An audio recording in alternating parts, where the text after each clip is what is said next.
મા સ્વામીની પ્રેરણા સમાજ શ્રેણીમાં આપ સર્વેનું સ્વાગત છે. આજનો વિષય છે ધર્મ એટલે શું અને ધર્મ શા માટે. ઘણીવાર આ પ્રશ્ન આવે કે ધર્મ એટલે શું. ધર્મ એટલે મંદિરમાં જવું, ધર્મ એટલે જાપ કરવો, ધર્મ એટલે સામાયિક કરવી, હવેલીમાં જવું, પ્રતિક્રમણ કરવું. ધર્મ એટલે શું? આ એક એવો પ્રશ્ન છે કે ખરેખર એનો જવાબ બહુ ઓછા વ્યક્તિઓ પાસે છે. ધર્મની જરૂરિયાત શા માટે?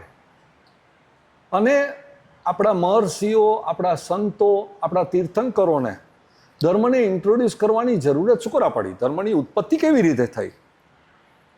આ બધા પ્રશ્નોને જાણવા માટે ઘણી ઉત્કૃષ્ટતા બધાને હોય છે કે આ સબ્જેક્ટ શું છે. આપણે ચીલા ચાલુ રીતે એક સોશિયલી જેમ એક્ટિવિટી હોય એ રીતે ધર્મ કરતા હોઈએ છીએ, પરંતુ ખરેખર ધર્મ એક સોશિયલ એક્ટિવિટી છે. તો મા સ્વામીની પ્રેરણામાં અમે કોઈક એવા વ્યક્તિત્વની શોધમાં હતા કે જેની સાથે વાતચીત કરી શકીએ અને આપણને આ જાતના પ્રશ્નોના જવાબ મળી શકે. છેલ્લા 6 મહિનાથી, લગભગ 6 મહિના કે એનાથી વધારેથી, જયભાઈ વસાવડા, જે જય વસાવડાના નામથી રાજકોટમાં, ભારતમાં અને વિશ્વભરમાં પ્રખ્યાત છે, એમનો કોન્ટેક્ટ કરવાની અમે કોશિશ કરી રહ્યા હતા. જયભાઈનું ઇન્ટ્રોડક્શન આપવું એ પહેલા, જયભાઈ, મા સ્વામીની પ્રેરણામાં આપનું સ્વાગત છે. નમસ્તે. આપને તો હું અજયભાઈ કહી શકું, આપ મોટા છો મારાથી, પણ મને જય કહ્યો એમાં કોઈ વાંધો નથી. છેલ્લા 6 મહિનાથી ઘણા પ્રયત્ન કર્યા. છેલ્લે એમ વિચાર કર્યો કે ખરેખર જયભાઈને પકડવા તો પડશે જ.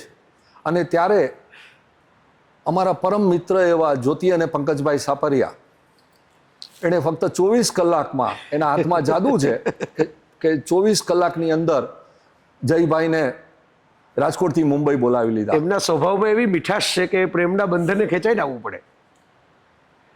જયભાઈનું એક નાનકડું ઇન્ટ્રોડક્શન આપું તો, જયભાઈ, તમને કદાચ ખ્યાલ નહીં હોય પણ તમારી રેગ્યુલર કોલમ, ગુજરાત સમાચારની 2 કોલમ છેલ્લા કેટલાય વર્ષોથી મારે દર અઠવાડિયે વાંચવાની.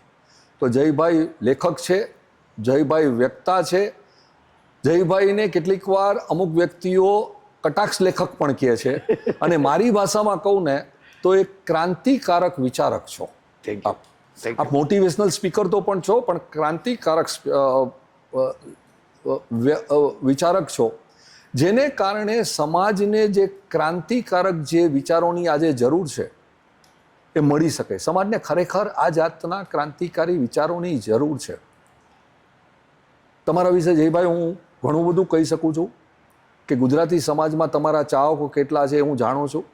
ઓકે, દેશ પરદેશમાં અને ખાસ કરીને યંગસ્ટર્સમાં તમે કેટલા પ્રખ્યાત છો એ હું જાણું છું. તો આપણે એ વધારે ટાઈમ નહીં લેતા. Okay, let's come to the subject. Ji Jaybhai, પહેલો પ્રશ્ન, જે સાદો પ્રશ્ન છે, જે આપણા આ સબ્જેક્ટનું ટાઇટલ છે, આપના હિસાબે ધર્મ એટલે શું અને ધર્મ શા માટે? બહુ મહત્વનો પ્રશ્ન છે. આમ ભલે સાદો લાગે, છે નાનકડો શબ્દ ધર્મ. હવે સંસ્કૃતની રીતે જુઓ તો એનો અર્થ થાય ધારયે તે ઇતિ ધર્મ. જે ધારણ કરો એ ધર્મ, એટલે તમે જે ધારણ કર્યો એ તમારો ધર્મ. એટલે વિજ્ઞાની પણ ખરેખર આમ જુઓ તો એ રીતે ધાર્મિક કહેવાય, એને વિજ્ઞાનનો ધર્મ ધારણ કર્યો. રામકૃષ્ણ પરમહંસ મજાકમાં એમ કહેતા, કારણ કે એ બહુ આસ્થાવાન હતા અને કાલી માતાના ઘાટ ઉપર બેઠા રહેતા. તો કેશવચંદ્ર સેન નામને એ જમાનાના બંગાળી રેશનાલિસ્ટ એમને મળવા આવ્યા. તો એમણે બહુ તાર્કિક દલીલો કરી. તો રામકૃષ્ણ તો સીધા સરળ માણસ હતા, કોઈ વિવેકાનંદ જેવી વક્તૃત્વ શક્તિ એનામાં નહોતી. તો એ ઊભા થઈને ભેટીને કેશવચંદ્રને કહે કે ભાઈ, તારામાં જે, એટલે તુકારે બોલાવતા એમને, કે તારામાં જે ભગવાને કેટલી બધી બુદ્ધિ આપી છે, કેટલું બધું જ્ઞાન આપ્યું છે, ભગવાનની આ કૃપા માટે પણ હું એમનો આભારી છું. તો એમણે ધારણ કરેલું કે મારી આસ્થા કાલી માતામાં છે, તો એમનો ધર્મ એ થઈ ગયો. કેશવચંદ્ર કે ઈશ્વરચંદ્ર વિદ્યાસાગર કે એવા જે બંગાળી રેશનાલિસ્ટો થયા, જેમણે ઘણી બધી ક્રાંતિઓ કરી, એ લોકોએ એવું વિચાર્યું કે ભાઈ અમારી આસ્થા વિજ્ઞાનમાં છે, તર્કમાં છે, તો એમનો એ ધર્મ થઈ ગયો. એટલે માણસ જે ધારણ કરે એનો ધર્મ. આ સાદી વ્યાખ્યા છે સમજવા પૂરતી. પણ જે અર્થમાં આપણે ધર્મ કહીએ છીએ, મઝહબ, ધર્મ, રિલિજિયન, જે બધા અર્થ છે, ખરેખર ભારતીય શબ્દ ધર્મને સમજવો તો અઘરો છે, કારણ કે રિલિજન એનું ડાયરેક્ટ ટ્રાન્સલેશન નથી. રિલિજનમાં એક કલ્ટ આવે, એક પુસ્તક હોય, એક ઈશ્વર હોય, એક એ ઈશ્વર સુધી પહોંચાડનાર માધ્યમ હોય, ગુરુ હોય, અથવા તો જેમ સન ઓફ ગોડ જીસસ છે એવી વ્યક્તિ હોય, કે પૈગંબર છે મોહમ્મદ પૈગંબર એવી વ્યક્તિ હોય.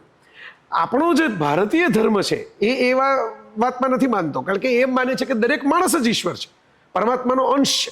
પરમાત્મા નથી તો પરમાત્માનો અંશ તો છે જ. અને એ જ્યારે તો પોતાના આત્મકલ્યાણથી જ એ ધર્મના માર્ગે ચાલી શકે છે. જરૂરી નથી કે આ જ પુસ્તકને પસંદ કરે, આ જ ગુરુને પસંદ કરે. એ બીજા કોઈ પુસ્તકને પસંદ કરશે. એકમ સદ વિપ્રા બહુધા વદંતી એવું ઋગ્વેદમાં કહેવાયું છે, જે સૌથી જૂનું પુસ્તક કહેવાય ભારતનું. અને એના પછી અનેકાંતવાદ જૈનિઝમમાં પણ છે આ જ વાત, કે ભાઈ સત્ય એક છે પણ તમે અલગ અલગ રીતે એને જોઈ શકો છો, પારખી શકો છો, સમજી શકો છો. એક સોનાના અલગ અલગ ઘરેણા બને, એક ઘઉંના અલગ અલગ વાનગીઓ બને. તો આટલી સરળ વાતોને ગૂંચવી એટલા માટે નાખી કે જે હું ઘણીવાર કહેતો હોઉં છું કે તમે પણ ઉલ્લેખ કરતા હતા મારી સાથે બેઠા ત્યારે, કે ધર્મને ધંધાદારીઓએ ગૂંચવી નાખ્યો છે. કારણ કે સાદા સરળ સત્યો તમે કહો તો મજા ના આવે. તમારે જેમ પેલી સીધી રીતે તમે જાઓ એના કરતાં લાઈન વાંકી ચૂકી હોય તો લોકોને જરા આકર્ષણ થાય ત્યાં ઊભા રહેવાનું. એવી જ રીતે ધર્મમાં કરવામાં આવ્યું કે ધર્મને ધંધો બનાવવામાં જ્યારે આવ્યો ત્યારે એના એજન્ટ્સ પેદા થયા. દરેક ધર્મમાં થયા, દરેક દેશમાં થયા, દરેક સંસ્કૃતિમાં થયા. અને એમણે સરળ સહજ સત્યો જે માણસને મળતા હતા એને ગૂંચવી નાખ્યો. એટલે ધર્મ એટલે શું જે છે એમાં બહુ જ સાદી સીધી વાત છે. તમારી આસ્થાના આધારે તમે જે સદવર્તન કરો, સદવર્તન માણસ એમને એમ કરે અલગ વાત થઈ, પણ આસ્થાના આધારે કે મારાથી કોઈ મોટી શક્તિ છે. હવે એને નામ તમે જે આપો એ નામ ન પણ આપો, એને બ્રહ્મ કયો, અસ્તિત્વ કયો, તાવો કયો, જે શબ્દથી વાપરો, મારાથી કશુંક વિશાળ છે, વિરાટ છે આ જગતમાં. હું તો એક નાનું અંશ છું એની આખી રચનાનો. અને એ કોણ છે એનો તાગ હું પામી ન શકું, પણ એ છે તો મારે એનામાં એક આસ્થા, એક શ્રદ્ધા રાખી અને મારા જીવનને બહેતર કરવાનું હોય, સદ કરવાનું હોય, સારું કરવાનું હોય. હવે કોઈ કહેવાય કે સદ કોને કહેવાય? તો કોઈ ખૂની એમ કે મને તો મજા આવી કોકનું ખૂન કરીને, તો મારે તો માટે આ સદાચાર થઈ ગયો. તો મારી આ પણ એક વ્યાખ્યા છે કે તમારો આનંદ જે છે એ બીજાને પીડા ન આપે એ તમારો સદવર્તન છે. તમને મજા આવે પણ બીજાને પીડા ન થાય. એટલે કેટલીક ધાર્મિક પ્રવૃત્તિઓ પણ એવી હોય છે કે જેને કહેવાય છે ધાર્મિક, પણ એ બીજાને પીડા આપે છે, બીજાનું શોષણ કરે છે. તો એને હું સદવર્તન નથી કહેતો, સદાચાર નથી કહેતો, ભલે એમાં કદાચ ભક્તિ કરવાની વાત આવતી હોય. તો આ સાદી વ્યાખ્યાઓ છે, પણ મેં કીધું ગૂંચવી નાખવામાં આવી છે. મને તો આટલું સરળ લાગે છે, મને કંઈ અઘરું લાગતું નથી. અને આ તમારો મૂળ પાયાનો પ્રશ્ન છે. આટલા લાંબા જવાબ બીજા કોઈ પ્રશ્નમાં નહીં આપું, પણ આ પાયાનો પ્રશ્ન છે. એટલે કહું કે 3 બાબતો એવી છે કે જેને માણસ માત્ર આસ્થાથી જ સમજી શકે. એને ખરેખર તમે સમજવા જાઓ તો સમજાવવાની નથી. એક છે લવ, પ્રેમ. જે આપણે કેમ કે આની સાથે થાય ને આની સાથે કેમ ના થાય? એક ક્લાસમાં 60 છોકરા છોકરીઓ ભણતા હોય ને એમાં 2 જણા પ્રેમમાં પડે તો બાકીના પુરુષ છે, બાકીના સ્ત્રી છે, કેમ પ્રેમમાં ન પડ્યા? તો એનો કોઈ ખુલાસો એ લોકો પાસે નહીં હોય. એમ કહે છે કે બીટ જસ્ટ હેપન, ના તે ને એવું બધું. એક જ ફિલ્મોમાં લાઇનમાં કામ કરનારા ઘણા બધા એક્ટર એક્ટ્રેસીસ છે, તો કેમ અક્ષયને ટ્વિંકલના જ લગ્ન થઈ ગયા, અજયને કાજોલના જ લગ્ન થઈ ગયા? એ લોકો બીજા હીરો હિરોઈન સાથે પણ કામ કરતા હતા, એના કેમ ન થયા? તો લવ ઇઝ અ મિસ્ટ્રી. તો એક એવું સ્ટોરી ટેલિંગ છે કે જેમાં તમારે બિલીવ કરવું પડે, તમારે માનવું પડે. માનો તો છે, ન માનો તો નથી. બરાબર છે. ન માનો તો એક પુરુષ છે, એક સ્ત્રી છે, અને માનો તો પ્રેમી પ્રેમિકા છે. બીજું છે પૈસો, મની. હવે મેં મારા મોબાઈલમાંથી તમને એક મોબાઈલમાં ડિજિટલ ટ્રાન્સફર કર્યા. હવે તો ડિજિટલનો જમાનો આવી ગયો. તમે એમ કીધું કે હા મળી ગયા જયભાઈ, તમારું આવી ગયું, પેમેન્ટ આવી ગયું. શું આવ્યું? મેં તો કંઈ ફિઝિકલી તમને આપ્યું જ નથી. તમે માની લીધું ને, કારણ કે તમને એક એજન્સીએ કહ્યું કે આ પૈસા ટ્રાન્સફર થયા. તમે માન્યું એટલે એ સ્વીકારી લીધું. મેં એક બેંકમાં ભરોસો મૂક્યો, તમે એ જ બેંકમાં ભરોસો મૂક્યો. મેં એક એપમાં ભરોસો મૂક્યો, તમે એ જ એપમાં ભરોસો મૂક્યો. એટલે આપણા બંને વચ્ચેનો વ્યવહાર થયો. તમે એમ કહેશો કે એ તો હમણાંનું છે. પહેલાં તો લોકો સુવર્ણ મુદ્રા આપતા, રૂપિયાની નોટો છે, સિક્કાઓ છે, એ તમે માની જ લ્યો છો ને. હું મારી ઘરે એક કાગળ છાપું ને તમને એમ કહું કે આ 100, તો તમે નહીં માનો. પણ રિઝર્વ બેંક ઓફ ઇન્ડિયાનો કાગળ હશે તમે માની લેશો કે આ 100. તમે એમાં ભરોસો મૂક્યો કે આ ભારત સરકારમાં મારો ભરોસો છે, આ મારી ફેડરલ રિઝર્વ બેંકમાં ભરોસો છે. આ ભરોસાથી જ થાય, રીતે તો વ્યવહાર ચાલે જ નહીં. અમેરિકન ડોલરમાં અત્યારે ઘણા બધા લોકોને ભરોસો છે એટલે મહાસત્તા લાગે છે. એ ભરોસો તૂટી જાય તો મહાસત્તા નીકળી જાય. બરાબર છે. અને ત્રીજું છે ઈશ્વર, ભગવાન. હવે તમે ધારો તો છે, ન ધારો તો નથી. તમે એમ કહો કે ભાઈ રેશનાલિસ્ટો છે, ઘણા સાયન્ટિસ્ટો છે, ગોડ ઇઝ એન ઇલ્યુઝન, એવું રિચાર્ડ ડોકિન્સ જેવા બધા પુસ્તકો લખેલા છે કે ભાઈ ભગવાન જેવું કંઈ છે જ નહીં, આ બધું તો એક રેન્ડમ ચાન્સથી ચાલે છે, બધું એમને ચાલે છે. એની સામે કાઉન્ટર થિયરીઓ પણ સાયન્ટિસ્ટોએ જ લખી છે. એમાં આલ્બર્ટ આઇન્સ્ટાઈનથી માંડીને આઇઝેક ન્યૂટન જેવા નામો છે કે જેમ કહે છે કે ભાઈ અમે જેમ જેમ વિજ્ઞાનમાં ઊંડા ઉતરા એમ તમને લાગ્યું કે ધેર ઇઝ સમથિંગ એલ્સ, કશુંક ફેક્ટર એક્સ છે. કેમ પૃથ્વીમાં જ અમુક પ્રકારની ટિલ્ટ, એક વળાંક આવ્યો કે જેને કારણે વાતાવરણ સર્જાણું, કેમ એમાં મનુષ્ય માટે અનુકૂળ કેટલાક ઓક્સિજન, નાઇટ્રોજન, હાઇડ્રોજન એના બેલેન્સ થયા. આ બધા માઇન્યુટ સૂક્ષ્મ બેલેન્સ છે, પણ માણસ જીવી શકે, એનો સંસાર આખો વસાવી શકે એવા બેલેન્સ થયા છે. એ એટલા બધા અકસ્માતો છે. એક વખત મેં પણ એક યાદી બનાવેલી લેખો વાંચીને, તો એ 27 પહોંચેલી. મારી યાદી હજી અધૂરી હતી. પછી મેં એક બે મિત્રો સાથે ચર્ચા કરી, તેમ કીધું કે હવે તો બીજા 50 અમારી પાસે આઈડિયા છે. બરાબર કે જે તમે એમ કહો કે આ બધા રેન્ડમ અકસ્માત થયા અને પછી માણસ છે એ પૃથ્વી ઉપર આટલી શાંતિથી રહી શક્યો. કારણ કે એને ખાવાનું એ મળ્યું, એને માટે પ્રકાશ પણ એવી રીતે આવ્યો, વાતાવરણે એને કોટિંગ પણ કરી દીધું ઓઝોન લેયરનું. તો એનો અર્થ એ થયો કે આ લાગે છે એટલું રેન્ડમ નથી. તમારે ભરોસો મૂકવો પડે. આ 3 બાબત છે: પ્રેમ, પૈસો અને પરમાત્મા. આ ત્રણેય ઉપર તમારે ભરોસો મૂકો ને માનો ને તો ધર્મ છે. ભરોસો ન મૂકો તો કાગળ છે, પૈસો એ. તો પ્રેમ છે જ નહીં, પ્રેમનું કોઈ અસ્તિત્વ જ નથી. ઘણા પ્રેમ, જેને બે પ્રેમ થઈ ગયો હોય એનો કોઈ ન ગમતું હોય તેમ કે શું પણ એમાં દાયટું છે, આ બીજા છોકરા છોકરીઓ છે એની યારે લગ્ન કરી લ્યો. તો બધામાં મૂળ વાત જે આવે છે ભરોસો. એટલે ધર્મ જો ભરોસો ન હોય તો ધર્મનું અસ્તિત્વ નથી. આપે બહુ સારી વાત કરી કે સ્વભાવ શુદ્ધિ, આચરણ શુદ્ધિ એ ધર્મ થકી આવવી જોઈએ. તમને લાગે છે કે આપણા ઋષિ મુનિઓ છે, મહર્ષિઓ છે, પરમાત્માઓ છે, જે તમે શબ્દ આપો, તીર્થંકરો છે, જે પણ શબ્દ આપો, એ લોકોએ ધર્મનું જે ઉત્પત્તિ કરી, ધર્મ ક્યારેક તો કોઈએ ઇન્ટ્રોડ્યુસ કર્યો, પછી 2500 વર્ષ પહેલાં ગણો કે ઋષભદેવ સ્વામીના 7000-8000 વર્ષ પહેલાં ગણો. જી. તો ઉત્પત્તિ પાછળનું કારણ ફક્ત ને ફક્ત તમારા હિસાબે સ્વભાવ શુદ્ધિ ને આચરણ શુદ્ધિ જ હતું કે કોઈ બીજું કારણ હતું? જે ભારતીય ધર્મોનો આપ અભ્યાસ કરો તો એની પાછળ તો એક કારણ એ છે કે ભાઈ આ જે લોક છે એ ઇલ્યુઝન છે, માયા છે. એ શંકરાચાર્ય પણ કહ્યું, એ ઋષભદેવે પણ કહ્યું, એ બુદ્ધે પણ કહ્યું. એમાં કોમન ફેક્ટર છે. એવું કૃષ્ણએ પણ કહ્યું, ભગવદ્ ગીતા તમે જો ધ્યાનથી વાંચો તો, કે આ માયા છે. હા, માયાને સાથે કામ લેવાના બધા તરીકાઓ અલગ અલગ આપ્યા. શ્રમણ ધર્મ જે આવ્યો બુદ્ધ અને મહાવીરનો, એમણે એમ કહ્યું કે ભાઈ આ માયામાં આપણે ઓછામાં ઓછા કર્મો બાંધવા અને બને એટલું વિરક્ત થઈને, વિતરાગ થઈને રહેવું. એટલે સુખે દુઃખે સબે કૃત્વા લાભાલાભો જયા જયો, જો ભગવદ્ ગીતાભાઈ છે એ જ વિતરાગ ભાવના છે, એ જ સાક્ષી ભાવ છે. કૃષ્ણએ એટલે જેને આપણે સનાતન કહીએ છીએ એ પરંપરામાં થોડું જુદું આવ્યું. સ્વીકારી તો લીધું કે આ માયા છે, ઇલ્યુઝન છે, આ પરમેનન્ટ નથી, કંઈક બીજું છે. સૃષ્ટિ મંડાણ છે, સર્વે એણી પડે, જોગી જોગંદરા કોક જાણે. આવું નરસિંહ મહેતા 500 વર્ષ પહેલા કોઈ યુનિવર્સિટી વગર લગી ગયા કે ભાઈ કંઈક બીજું છે, કંઈક રહસ્યમય છે કે જે તમને પકડાતું નથી, પણ એ બીજે ક્યાંક છે, અહીં નથી. તમે જેને સંસાર કહો છો, એ પૃથ્વી કહો છો, એમાં નથી. કોઈક જાણે છે. અખિલ બ્રહ્માંડમાં એક તું શ્રી હરિ જુજવા રૂપે અનંત ભાષે. તો આઈન્સ્ટાઈને પ્રૂવ કર્યું કે શક્તિનો, ઉર્જાનો કુલ જથ્થો અચળ રહે છે. તમે એનું રૂપાંતર કરી શકો છો, નથી નાશ કરી શકતા, નથી સર્જન કરી શકતા. તો આ વાત તો અધ્યાત્મમાં પણ છે. તેજો લેશિયા લાઇટ છે, ખુદા કા નૂર લાઇટ છે, પ્રકાશ છે. આ સમજવા જેવી ઇન્ટરેસ્ટિંગ વાત છે. અપદીપો ભવ લાઇટ, તમસોમાં જ્યોતિર્ગમય light, lead kindly light, Bible light. તો દરેક જગ્યાએ કંઈક પ્રકાશની વાત આવી. એનો અર્થ કે કોઈક અનુભૂતિ છે એને પ્રકાશ સાથે સંબંધ છે, અંધકાર સાથે સંબંધ નથી. આ ક્યાંક ક્યાંક આવા પુરાવાઓ મળે છે, સાયોગિક પુરાવાઓ. તો એના આધારે તમે જે પ્રશ્ન પૂછ્યો કે ભાઈ આ આચરણ શુદ્ધિ, આ વ્યવહારના સ્વભાવની શુદ્ધિ, એમાં માયાવાળું જે તત્વ છે એની સાથે કામ કેમ લેવું કે તમે શુદ્ધ રહ્યો? એક કામ આવ્યું કે આપણે એનાથી દૂર રહીએ.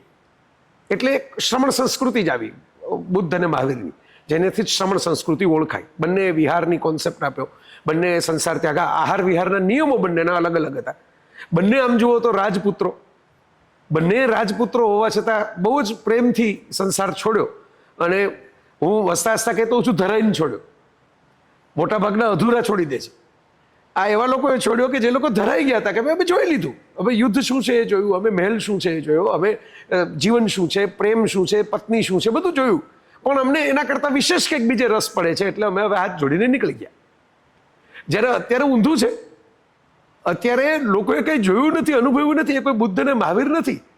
ઉલટું થાય છે કે કેટલાક લોકો તો એવા છે કે જેને એમ લાગે છે કે આપણે ધર્મક્ષેત્ર જાશું તો કંઈક મહેલમાં રહેવા મળશે, તો 5 જણા આપણા પગે પડવા આવશે. પહેલા લોકોને તો એમને બી પગે પડતા હતા ને એમણે છોડી દીધું. હું હસતા કહું છું કે બાહુબલી ભરતની જે કથા છે જૈન ધર્મની, તો એ તો લડી શકતા હતા ને એમણે હિંસા નથી કરી. એવું નહોતું કે શક્તિ નહોતી ને હિંસા નથી કરી. હવે મારી સામે કોઈક અત્યારે હટ્ટો 7 ફૂટનો માણસ આવી જાય, હું કહી દઉં સોરી ભાઈ, હું તો રાજકોટથી આવ્યો છું, મને જવા દે, મારે એરપોર્ટ જવું છે.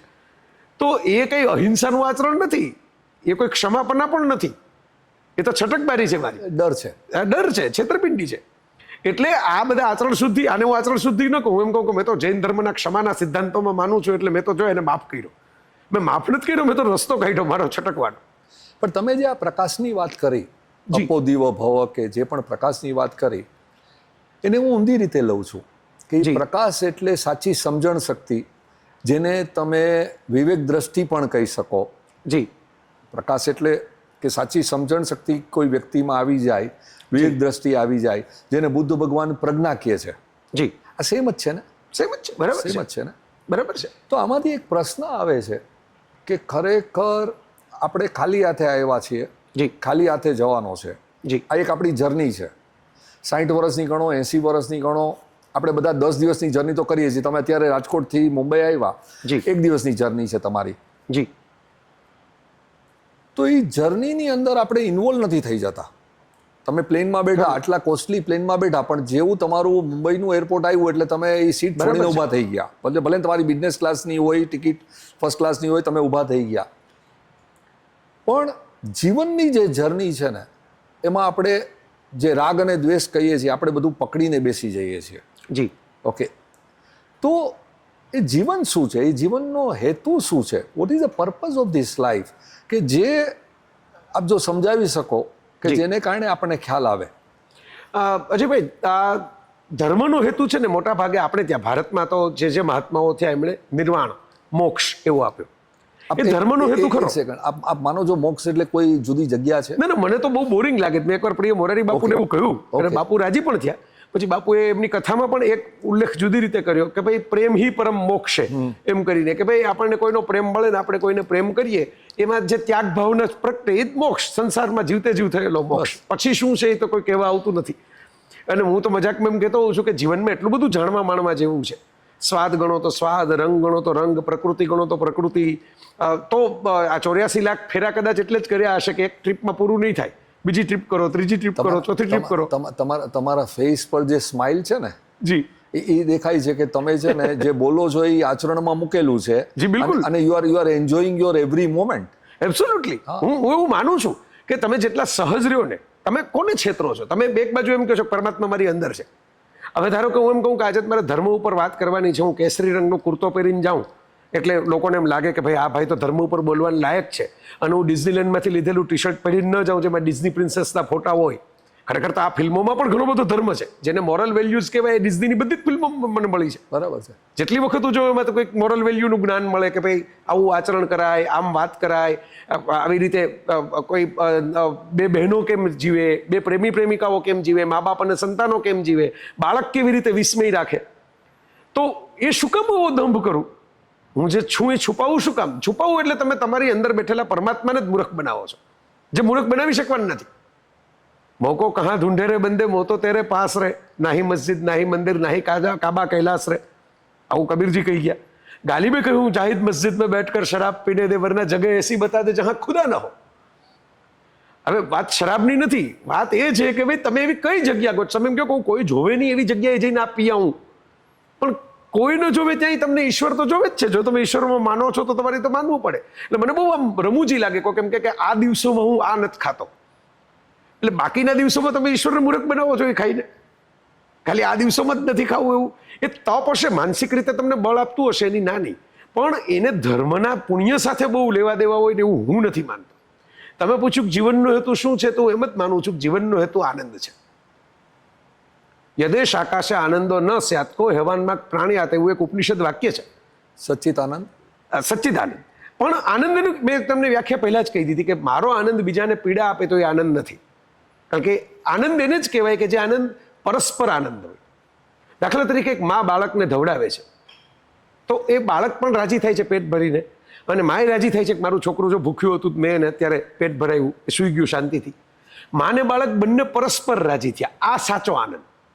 પણ હું શેર બજારમાં કમાતો હોઉં ત્યારે કોઈક ગુમાવતું હોય, હું જુગારમાં જીતતો હોઉં ત્યારે કોઈક હારતું હોય, તો એક જીતે છે ત્યારે બીજાને તો મજા નથી આવતી. એટલે એ આનંદ કરો, હું એ આનંદ નથી એવું નથી કહેતો, પણ એ આનંદ સચ્ચિત આનંદ નહીં. સચ્ચિત આનંદમાં હંમેશા જોડાયેલા તમામ લોકોને આનંદ થતો હોય. જ્યારે પેલો દુન્યવી જે આનંદ છે, ભૌતિક આનંદ જે છે, એમાં એક પાર્ટીને આનંદ થતો હોય ત્યારે બીજાને દુઃખ થતું હોય. એક મેચ જીતતું હોય ત્યારે બીજી ટીમ મેચ હારતી હોય. તમે આ પહેલાં પણ કીધું કે ભગવાન બુદ્ધ અને ભગવાન મહાવીર પાસે બધું હતું, અને ઇનફેક્ટ એનો મારું આ માનવું છે. અને ખાસ કરીને જો તમે જૈન ધર્મનો આપણે તો બહુ અભ્યાસ કરેલો છે કે તીર્થંકર પદ પામવું હોય તો એમાં એમણે 2 કન્ડિશનો મૂકી છે. વધારે કન્ડિશનો છે પણ 2 ખાસ કન્ડિશનો મૂકી છે. જી. કે તમે ક્ષત્રિય કુળમાં જન્મેલા હોવા જોઈએ. હવે ક્ષત્રિયનો અર્થ કંઈ ક્ષત્રિય જ્ઞાતિ નથી.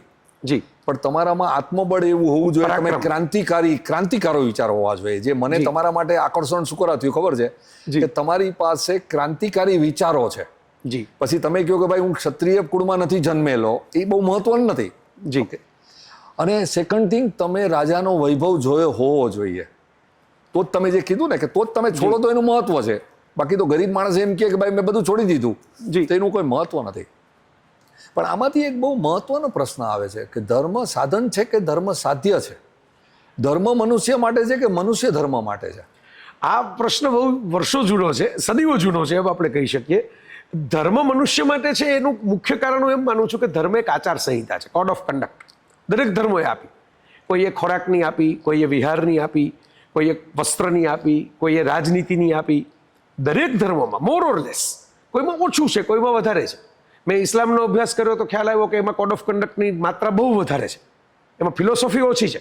દુન્યવી બાબતો કે ભાઈ 5 ટાઈમ આવી રીતે આ દિશામાં આમ બેસવું, હાથ પગ આમ ધોવા, ઉપવાસ આમ કરવા, બધું પોઈન્ટ ટુ પોઈન્ટ. જેમ મ્યુનિસિપાલિટી એક આખું આપણને પેલું આપે ને મોટું બનાવીને એક નિયમાવલી, એવી નિયમાવલી છે.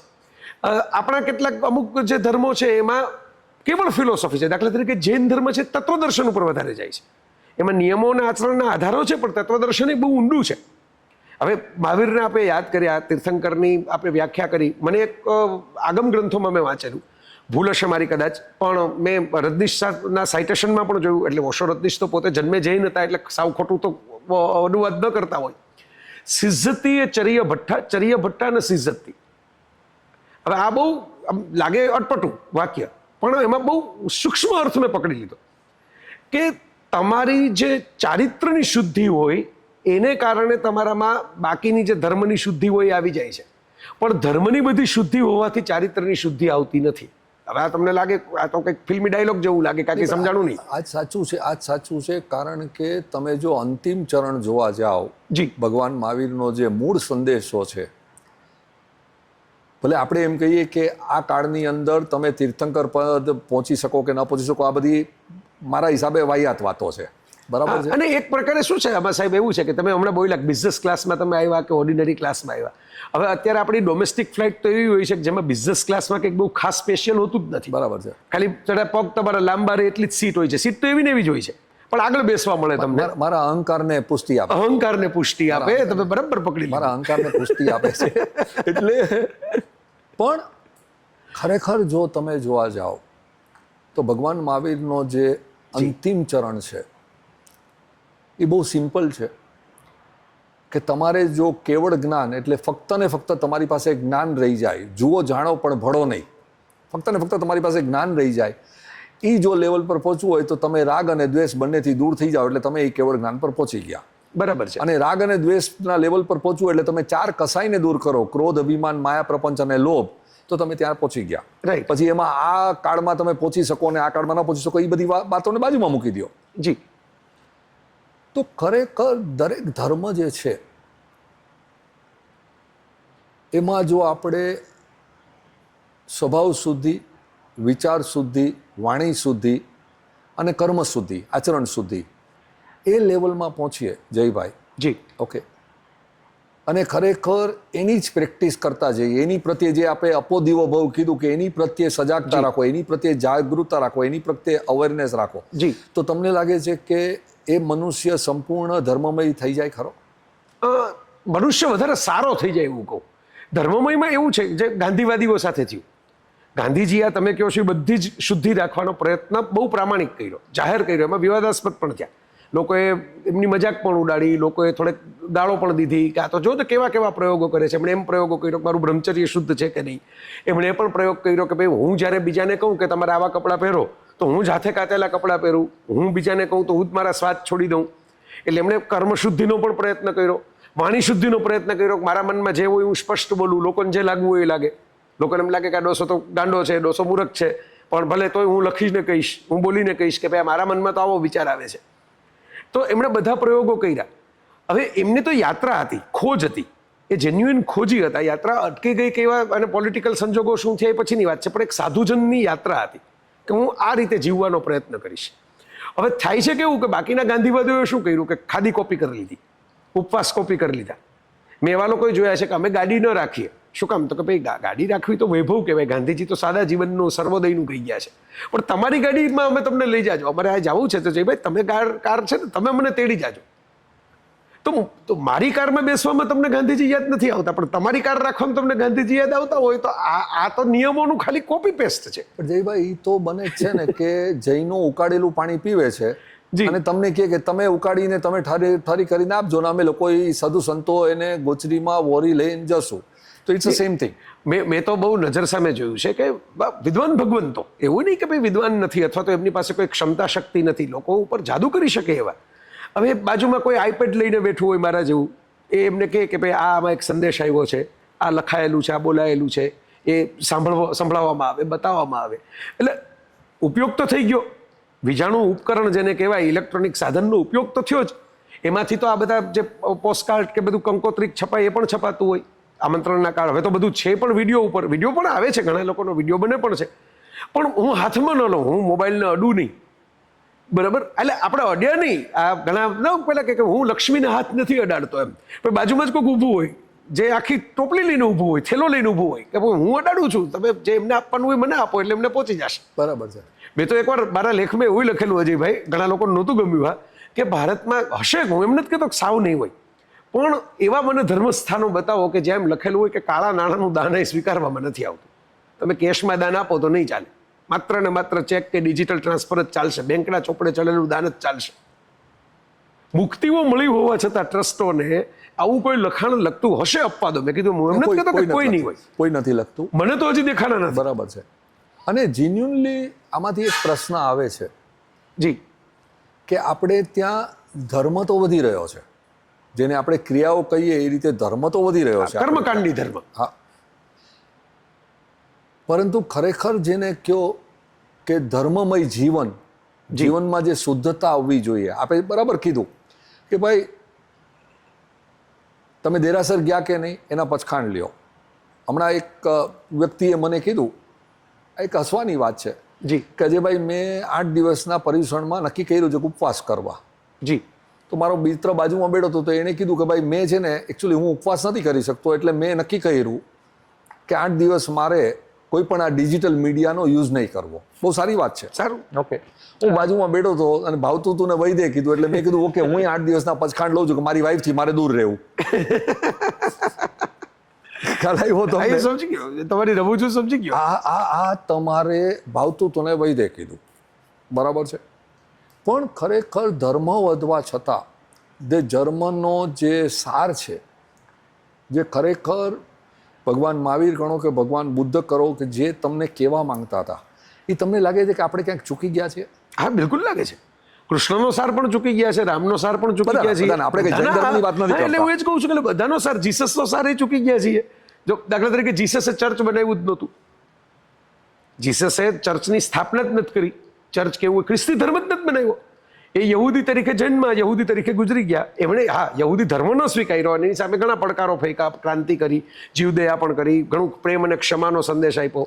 પછી સેન્ટ પીટર અને સેન્ટ પોલે પેલું ચર્ચ બનાવ્યું અને એમાંથી ધીરે ધીરે જીસસની બધી સ્થાપના કરીને ખ્રિસ્તી ધર્મ, અને પછી ન્યૂ ટેસ્ટામેન્ટ તો ઘણું મોડું લખાયું. કુરાને શરીફમાં પણ એમ જ છે, એ તો ઘણું મોડું લખાયેલું છે. એ જ ક્ષણે નથી લખાયું, કારણ કે પેગમ્બર સાહેબે જે સાંભળ્યું એમણે બીજાને સંભળાવ્યું. પછી વર્ષો પછી કેલિગ્રાફીથી એને મૂકવામાં આવ્યું, એને ગ્રંથસ્થ કરવામાં આવ્યું. એમાં બધી હદીસો આવીને એ બધું આવ્યું. બધા ધર્મોમાં આ થયું જ છે. તમે જુઓ, કૃષ્ણએ જે આચરણ કર્યા કે રામે જે આચરણ કર્યા એ એમની ભક્તિ કરનારા બધા નથી કરતા. રામ સિદ્ધાંતને વળગીને રહ્યા, કૃષ્ણ છે એ સમયને વળગીને રહ્યા. કૃષ્ણ એમ વિચાર્યું કે સિચ્યુએશન મુજબ હું રિએક્શન આપીશ. રામે એમ કીધું કે સિચ્યુએશન કોઈ પણ હોય મારું રિએક્શન આ હશે. બે આઈડિયલ છે અલગ અલગ પ્રકારના, પણ આપણે એને ફોલો નથી કરી રહ્યા. હું હસતા હસતા કહું છું કે આપણે આ બધાને માનીએ છીએ પણ એમનું નથી માનતા. બુદ્ધને મહાવીરને આપણે માનીએ બહુ, ભક્તિ બહુ કરીએ, પણ એમનું નથી માનતા. એકચ્યુઅલ શું કહી ગયા છે એમાં ઊંડા નથી ઉતરતા. હવે એ ઊંડા ઉતરવામાં શું મુશ્કેલી પડે કે એમાં ઇઝી નથી, કારણ કે તમારે તમારી વ્યાખ્યા જાતે ગોતવી પડે. જ્યારે પેલી સેટ ફ્રેમમાં બેસી જવું બહુ સહેલું છે કે ભાઈ આ પેલું ગ્રુપ જતું હોય એની સાથે તમે જોડાઈ જાઓ તો તમે જાઓ, પણ તમે એકલા હોડી ચલાવીને જાઓ તો તમારે જલેસા મારવા પડે, તમારા બાવડા દુખે. એટલે આ બધા એકલા નીકળાતા. ધર્મ કોઈને જો સાક્ષાત્કાર કોઈને ટોળામાં નથી થયો. હું જેટલા નામો બોલી ગયો એક શ્વાસમાં, આ એક પણ વ્યક્તિને સાક્ષાત્કાર ગ્રુપમાં નથી થયો. એક સાથે 1000 જણા બેઠા હતા નથી થયો, એકલા બેઠા હતા ત્યારે થયો છે. પણ આજે તમને નથી લાગતું કે જે રીતે પંથો બની રહ્યા છે, જે રીતે સંપ્રદાયો બની રહ્યા છે, જે રીતે વ્યક્તિવાદ વધી રહ્યો છે, આપણે ત્યાં ધર્મ કરતા ઘેટાઓના ટોળાઓ વધી રહ્યા છે? હા, એટલે તમે એક શબ્દ વાતમાં બોલ્યા કે ભાઈ ભય. હવે જો ધર્મ છે ને એ ભય ઉપર આધારિત છે. એ મેં જોયું. તમે આ નથી કર્યું, તમે પાપી થઈ ગયા, તમને આ થશે, તમને આવી સજા થશે, તમને આવું નરક. હવે સ્વર્ગની વ્યાખ્યા હોય મને બધા સંભળાવે ને, ઘણા મિત્રો સાથે હું બેઠો હોઉં ને વાતો કરે તો એમ કે અહીં આપણે એમ કે કંઈ અડવાનું નહીં, અહીં આવું કંઈ ખાવાનું નહીં. સ્વર્ગમાં તો આવા પકવાન હશે ને, આવા મિષ્ટાન હશે ને, આવા હાથીની અંબાડી હશે ને, આવું વિમાન હશે ને, આવા રત્નો હશે ને. અરે પણ તો પછી અહીં રત્નનો અડવામાં શું વાંધો? હું તો મજાકમાં કહું કે તો નેટ પ્રેક્ટિસ કરી લ્યો થોડીક. આટલા બધા રત્નો તમને સ્વર્ગમાં મળવાના હોય તો થોડાક અહીં ખોબામાં ભરી લ્યો. પણ જયભાઈ, ઓરિજિનલી જ્યારે હું વિચાર કરું, નાનો હતો અને મને કહેવામાં આવતું ધર્મ એટલે પાપ અને પુણ્ય, નર્ક અને સ્વર્ગ, અને હંમેશા એમ કહેતા કે આમ કરીશ એટલે પાપ લાગશે તો નર્કમાં જઈશ, આમ કરીશ તો પુણ્ય મળશે ને સ્વર્ગમાં જઈશ. અને પછી જેમ મોટો થતો ગયો એમ એક વિચારધારા આવી ગઈ કે પાપ અને નર્કથી મને ડર બતાવવામાં આવે છે અને પુણ્ય અને સ્વર્ગથી મને લાલચ બતાવવામાં આવે છે. તો ડર અને લાલચ અને ધર્મ સાથે સમન્વય હોય ખરો? આ તમારા સવાલનો જવાબ જ છે. હા, એ જ કહું છું. બે જ મુદ્દા ઉપર ધર્મનો ધંધો જે કહેવાય એ ટકેલો છે. એક બાજુ લાલચ છે કે મને કંઈક સ્પેશિયલ કેટેગરી મળવાની છે, કારણ કે હું આ ગુરુજીના પગમાં પડ્યો છું, હવે આ ગુરુજી મારી ભલામણ ઉપર કરી દેવાના છે, એટલે મને તો લેવા માટે જે સાદું વિમાન નહીં આવે, કંઈક જુદી પાંખવાળું વિમાન આવવાનું છે. બરાબર, આ એક પ્રકારની લાલચ થઈ. બીજો પેલો ડર થયો કે અરે મારાથી જો આ ચૂકાઈ જશે તો, આજે મારે અહીં પગ પડી ગયો તો, મારાથી આ અડાઈ ગયું તો, હાય હવે તો શું થશે, હવે તો મને આમાં કોઈ કીડી બનાવી દેશે, કોઈ કળસિયું બનાવી દેશે. એટલે આમાં તર્ક શક્તિથી તમે વિચારો તો કીડી બની જાવ, કળસિયું બની જાવ, પછી તમે ભૂલી ગયા છો કે હું જય હતો કે અજય હતો. તો તમને દુઃખ તો થવાનું નથી, દુઃખ તો સ્મૃતિમાં છુપાયેલું છે. આના વિશે બહુ ચર્ચા કરેલી છે આપણા દાર્શનિકોએ. દુઃખ તો સ્મૃતિમાં છે, મમત્વ સ્મૃતિમાં છે. સ્મરણ જતું રહે એટલે મમત્વ જતું રહે. કોમામાં પડેલો દર્દી છે એની સાથે આપણું મમત્વ છે, એટલે આપણે રોજ એને જઈને બાજુમાં જોઈએ કે ભાઈ ભાનમાં આવ્યા કે નહીં. કોક કે આખો પટપટાવે છો, કાલે તો આંગળી ઊંચી કરતા હતા. પછી સૂતો છે એને તો ખબર જ નથી કે મારી આસપાસ કોણ છે, તો ભૂલી ગયા છે કે આ મારો પુત્ર છે, આ મારી પુત્રવધુ છે, આ મારી દીકરી છે, આ મારો દીકરો છે. એને તો કારણ કે એના કનેક્શન પૂરા થઈ ગયા એટલે એનું મમત્વ જતું રહ્યું હતું, તો સાધુ જીવનમાં જતા રહ્યા. એટલે મેં ઓશોને વાંચ્યા, એમાંથી ઘણા મારી દિમાગના દરવાજા ખુલ્યા. એમણે એકવાર હસતા હસતા કીધેલું કે કેવળ બ્રહ્મચર્યના પાલનથી જો તમારામાં બહુ મોટા ધાર્મિક પેલી પ્રગતિ થઈ જતી હોય તો જેટલા કિન્નરો છે આ પૃથ્વીના એ બધા જ સંત મહાત્માઓ હોત, એ બધા સ્વર્ગે જવાના અધિકારી હોત. એટલે વાત પાછી હરીફરીને તો એ જ મુદ્દા ઉપર આવે છે કે આજે જે બધું સંપ્રદાય, પંથો, ગુરુઓ બધું બહુ વધી ગયું. હું એમ નથી કહેતો કે બધા ખોટા છે, એમાંના કેટલાક લોકો સાચી રીતે નીકળ્યા, પણ મેં એ જોયું છે કે સાચી રીતે નીકળેલા માણસના તેજની આસપાસ એના ઉછીના તેજને લેનારું વર્તુળ બહુ થઈ જતું હોય છે. આ તો હું ધ્યાન ન રાખું મારી આસપાસ થઈ જાય. હું ભલે બહુ નાના લેવલે છું કે ભાઈ અમે જય વસાવડાની ભેગા ને ભેગા ફરીએ, મારી ભાઈ આવે કે તમે અમારી ભેગા ફરવા જાઓ ને તમને શું વાંધો? મેં કીધું હું તો પિક્ચરમાં જતો રહું ગમે ત્યારે. તો કે પિક્ચરમાં અમે બેઠા રહીશું. તો મેં કીધું હું તમને જોવા થોડો આવું છું, તો પિક્ચર જોવા જાઉં છું, તમને શું કામ ભેગું રાખું? આ વસ્તુ જો મારા જેવા એક લેખક, એક વક્તા સાથે થતી હોય તો બહુ ઉપલા લેવલે પહોંચેલા લોકો સાથે થાય કે તમારા તેજમાંનો એક ટુકડો અમને આપો. ઉછીના અજવાળે પણ અમે ચંદ્રની જેમ પ્રકાશિત થઈ જાય, અને એ આખી એક સર્કલ બની જતું હોય છે. મેં જોયું છે કે ગુરુજીઓ આસપાસ, ગુરુજીઓ ભલા ભોળા હોય તો પણ એની આસપાસ એક ઇનર સર્કલ જે બનતું હોય ને એમાંથી ભલભલા લોકો મુક્ત નથી રહી શક્યા. પણ મારું એક જુદું અનુભૂતિ છે જયભાઈ આમાં, જી કે જ્યાં જ્યાં હું ખરેખર જેને બે જાતના હું સંતો જોઉં છું. એક જાતના સંતો અરે સમાજમાં કોઈ પણ વ્યક્તિત્વ, સંતો શું કરવા, કોઈ પણ વ્યક્તિત્વ, એક જાતના વ્યક્તિત્વ એવા હોય છે કે જે જ્ઞાન પાછળ છે, જી જેને આપણે ગોખેલું જ્ઞાન કહી શકીએ, વાંચેલું જ્ઞાન કહી શકીએ, બરાબર છે. પોપટ પાઠ એવો એક શબ્દ છે આપણે ગુજરાતી પોપટ પાઠ. અને બહુ ઓછા જૂજ વ્યક્તિઓ હોય છે કે જે અનુભૂતિ દ્વારા જ્ઞાન મેળવતા જાય છે. શરૂઆતમાં તમારે શીખવું પડે, વાંચવું પડે, બરાબર. પણ પછી તમારી અનુભૂતિ તમને શીખવાડતી જાય. ખરો ધર્મનો રસ્તો તો એ જ છે, બરાબર છે. તમારી અંદરનું જાગરણ થાય, જેને આપણે આધ્યાત્મિકતા કે સ્પિરિચ્યુઅલિઝમ કહીએ છીએ, જ્યાં જૈન ધર્મને ને સ્પિરિચ્યુઅલિઝમને ત્યાં ડિફરન્સ કરે છે. જી મારું માર્ક કરવાનું છે, મેં એવા સંતોને જોયા છે ને એના સાનિધ્યમાં એટલો લાંબો ખતર્યો છે. તમે કદાચ હરચરણ બાપુનું નામ સાંભળ્યું હશે. હું એમની નજીક એટલો રહેલો છું, જી 7-8 વર્ષ એમની નજીક એટલો રહેલો છું કે, અને એ સંતને તમે જાણો છો, હા એવા સંત. ગોંડલમાં મોટો થયો. હા, તમે ગોંડલના છો એટલે જ તમને નામ આપું છું. તો એ જાતના સંતો છે, એ આ જાતના સમાજના પ્રભાવથી સાવ દૂર રહેતા, અલિપ્ત રહેતા. કારણ કે તમે જે કીધું ને કે પેલી અંદરની અનુભૂતિ તમને વિરક્ત બનાવી જ દે અમુક બાબતોમાં. બરાબર છે. પણ એ અનુભૂતિ તરફ જવાનો જે રસ્તો હોવો જોઈએ, એ જો આપણા વડીલો કહીએ, સંતો કહીએ, એ જ જો ચૂકી ગયા હોય તો સમાજમાં એ રસ્તો આવે કેવી રીતે? હા, એટલે એ મહત્વનો પ્રશ્ન છે. અને એ મને એવું લાગે છે કે પેલું જે એક મહત્વાકાંક્ષા, મેં જોયું છે કે માણસો પૈસો બહુ ઝડપથી છોડી શકે છે. એ બહુ અઘરું નથી. બાળક જેમ મોટું થઈને રમકડા આપોઆપ છૂટી જાય ને, એમ કેટલાક લોકો થોડાક મોટા થાય એટલે પૈસો એનાથી છૂટી જાય છે. આ મેં નજરે જોયું છે અને ઘણા લોકોને જોયું છે. પણ માણસ પ્રતિષ્ઠા નથી છોડી શકતો. જેટલી આસાનીથી પૈસો છૂટે ને એટલી આસાનીથી પ્રતિષ્ઠા નથી છૂટતી. એટલે જેને હંગર ફોર રેકગ્નિશન કહેવાય અંગ્રેજીમાં, કે મારું આ 2 જગ્યાએ નામ લેવાય, 5 જગ્યાએ મને આદર મળે. એ તો ભલભલા લોકો બધું મળી ગયા પછી પણ નથી છોડી શકતા. આપણે હમણાં જોયું કે ભાઈ નોબેલ પ્રાઇઝ માટે અમેરિકાના પ્રમુખ તરીકે, હવે અમે ડોનાલ્ડ ટ્રમ્પને જે સાહેબી કહેવાય એ બધી તો પહેલેથી જ મળેલી છે, પ્રમુખ નહોતા તેથી. પણ હજી એમને પેલું ઓલું પ્રતિષ્ઠાનો જે મોહ છે કે મને એકવાર નોબેલ પ્રાઇઝ તો આપો, એમ એ નથી છૂટતો. એ ભલભલા લોકોથી નથી છૂટતો, સાધુઓથી નથી છૂટતો. આ ટ્રમ્પ તો ઠીક છે સંસારી છે, પણ સાધુઓથી મેં જોયું છે કે મારું નામ લેવાય, મારા ચરણોમાં લોકો આવે, મારા શિષ્યો એમ કહેવાય, મારા કારણે આ થયું એવું કહેવાય. હા, બહુ ઓછા એવા હોય છે કે જે કર્મ પૂરતું એટલું રહે ને પછી સહજ ભાવે એમાંથી ખસી જાય. એવાય મેં જોયા છે. એવા નથી એવું નહીં કહું. એવું તો નથી કે બધા જ બધું હું હસતા કહું કે જ્યાં અંધારું છે ત્યાં થોડુંક અજવાળું હોવાનું, પ્રકાશ છે તો પડછાયો હોવાનું, પડછાયો છે તો પ્રકાશ, પ્રકાશ વગર કેમ દેખાય. એટલે એ વાત છે. પણ એ કેવા છે કે જે લોકોને વાતો જે છે એ સહજ છે એટલે એમનો કલ્ટ નથી બનતો. હવે મોરારી બાપુની કથાઓમાં હું ઘણી વાર જાઉં તો બાપુ કે જ છે કે હું ધારું તો મારે ઘણા મંદિરો બને, સોનાની મૂર્તિઓવાળા મંદિરો બને, પણ મેં જ એવું રાખ્યું છે કે 9 દિવસની કથા, એમાં તમારે જે કંઈ સમજવું હોય એ સમજી લો. 9 દિવસ પૂરતું આ ટેમ્પરરી આધ્યાત્મિક વાતાવરણ આપણે ઊભું કરીએ, એ ટેમ્પરરી, બરાબર, એમાં સમજવું એ સમજી લો. 9 દિવસ પછી એટલા માટે પૂરું કરી નાખવાનું. મંદિર હોય તો મોહ થાય ને કે આ બેસશે, હવે મારો છોકરો, પછી આનો છોકરાનો છોકરો, આ તે હોય, જગ્યા હોય તો માથાકૂટ ને, મંડપ જ ઉખાડી લેવાનો, માથાકૂટ પૂરી. પણ જે કૃષ્ણમૂર્તિએ સેમ વાત કરી હતી કે મારી પછી મારે કોઈ કલ્ટ ઊભું નથી કરવું, મારે સંસ્થા ઊભી નથી કરવી, જી, પણ એના ગયા પછી માણસો ઊભી કરી નાખી. હા, એ છે ને સહજ છે. એ સહજ છે કારણ કે માણસોને એવું છે કે મોટા ભાગે નિર્બળ છે માનસિક રીતે. આ ગુરુઓના ધંધા ચાલે છે ને એનું મુખ્ય કારણ એ છે, હું ધંધા શબ્દ વાપરું છું, ધર્મ શબ્દ નથી વાપરતો. કારણ કે 90% લોકોને એમ છે કે મારાથી તો આ થશે જ નહીં. એટલે રેડીમેડ જે આવી છે ને, મેં 2 પ્રકારના લોકો જોયા છે ઘણી બધી ધર્મ સભાઓમાં.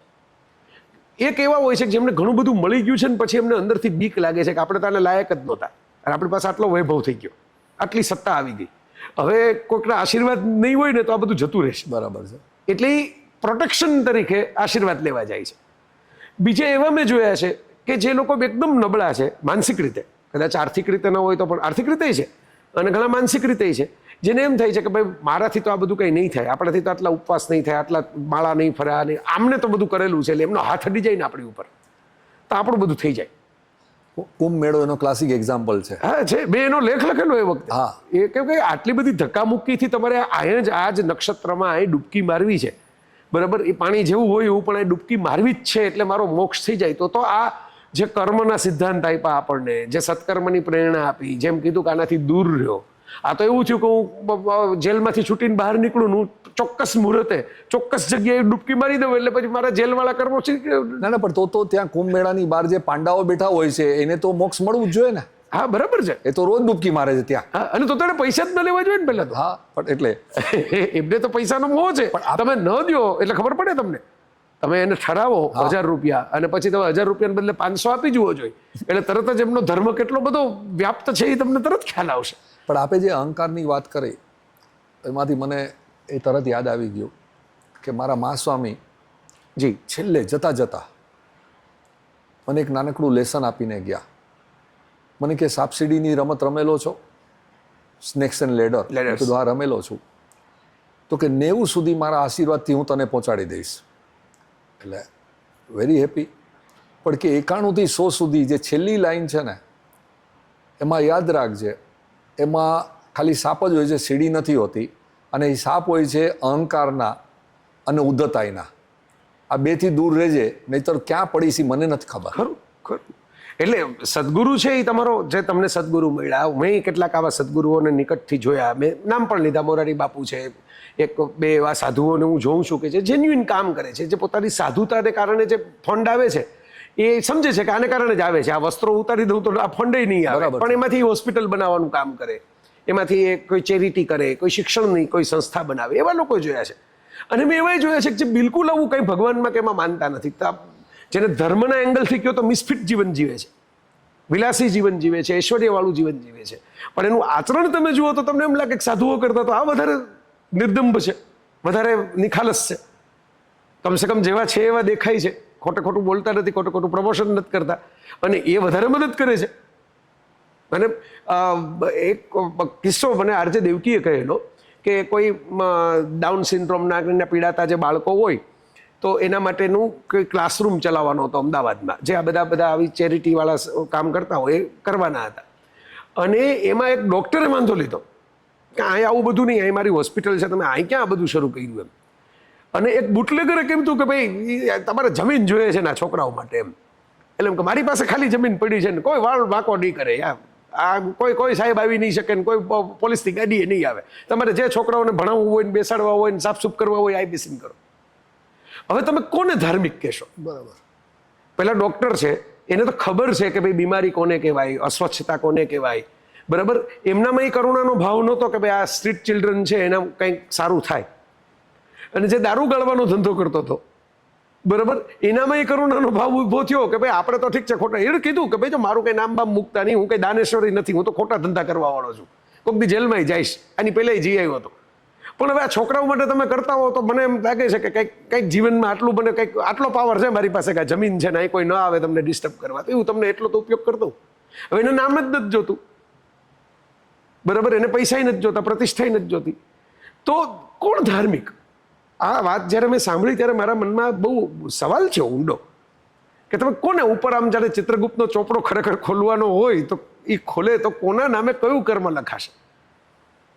આવું ઘણીવાર મેં જોયું છે કે ભાઈ માણસ, અને આવી કથાઓ છે આપણા શાસ્ત્રો તમે જો વાંચો સંસ્કૃતના અને બધા ગ્રંથો, તેમાં આપણને સમજાવવા માટે આવી કથાઓ લખવામાં આવી છે કે જે બહુ મોટી ધાર્મિક વાતો કરતા હોય એનું કલ્યાણ ન થાય, અને જે એવી વાતો કરતા જ ન હોય પણ બહુ સહજ ભાવે કોઈકની મદદ કરતા હોય, કોઈક સારું કામ કરતા હોય, એ પવિત્ર આત્મા ન ગણાતો હોય પણ એનું કલ્યાણ થાય છે. બરાબર છે, એવી કથાઓ છે આપણી પાસે. એટલે હું ઘણીવાર જોઉં છું કે આ શોર્ટકટ્સ છે, આ ધર્મ નથી. આ એક પ્રકારની સુખની ભાવના. ધર્મ તો તમને એમ કહે છે કે સુખ અને દુઃખ બેમાં સમતા રાખો. જૈન ધર્મ તો બહુ પ્રગટપણે આ કહે છે, બરાબર. કૃષ્ણ જરા જુદી રીતે એ કહે છે કે એમ કહે છે કે ભાઈ જૈન ધર્મ એમ કહે છે કે દૂર જ થઈ જાઓ, સંસારથી દૂર થાવ તો તમે સુખ અને દુઃખની સમતા કેળવી શકશો. કૃષ્ણ એમ કહે છે કે ભાઈ સંસારની અંદર રહીને કેળવી શકો. તમે હાથમાં ચક્ર રાખીને રથ ચલાવતા ચલાવતા તમારા હાથમાં સુદર્શન છે છતાં તમે કોકનું રથ ચલાવવા બેસી જાઓ. જેટલા તમે સરળ રહ્યો, જેટલા સહજ રહ્યો એટલે તમે અંદર રહીને કરી શકો. એના માટે કોઈ હિમાલયની ટોચ ઉપર બેસીને ખૂણામાં જવાની જરૂર નથી. તો આપણી પાસે અલગ અલગ મોડલ છે. ભારત સમૃદ્ધ છે, એ રીતે રીચ છે, અલગ અલગ મોડલ છે. કોઈ કે ગુરુ ગ્રંથ સાહેબ આપ્યો આપણા દેશની ભૂમિ ઉપર, સરસ આપ્યો છે, કે ગુરુ જ નહીં, કોઈ ગ્રંથ તમારો ગુરુ. તમારા માણસને ગુરુ બનાવો તો પ્રોબ્લેમ ને. તોય પાછા આપણે જોઈએ તો છીએ જ, જ્યાં ગુરુ ગ્રંથની સ્થાપના થઈ ત્યાંય ત્રાસવાદને ઉત્તેજન આપનારા ગુરુઓ ફૂટી નીકળ્યા. ત્યાં આજે પણ જેલમાં બેઠા છે અને જેમને ત્યાંથી ખજાનાઓ પકડાય છે, સ્ત્રીઓ પકડાય છે અને હથિયારો પકડાય છે, એવા ગુરુઓ પણ પેદા થયા. એટલે કહેવાથી અથવા તો કરવાથી બધા સુધરી નથી જતા.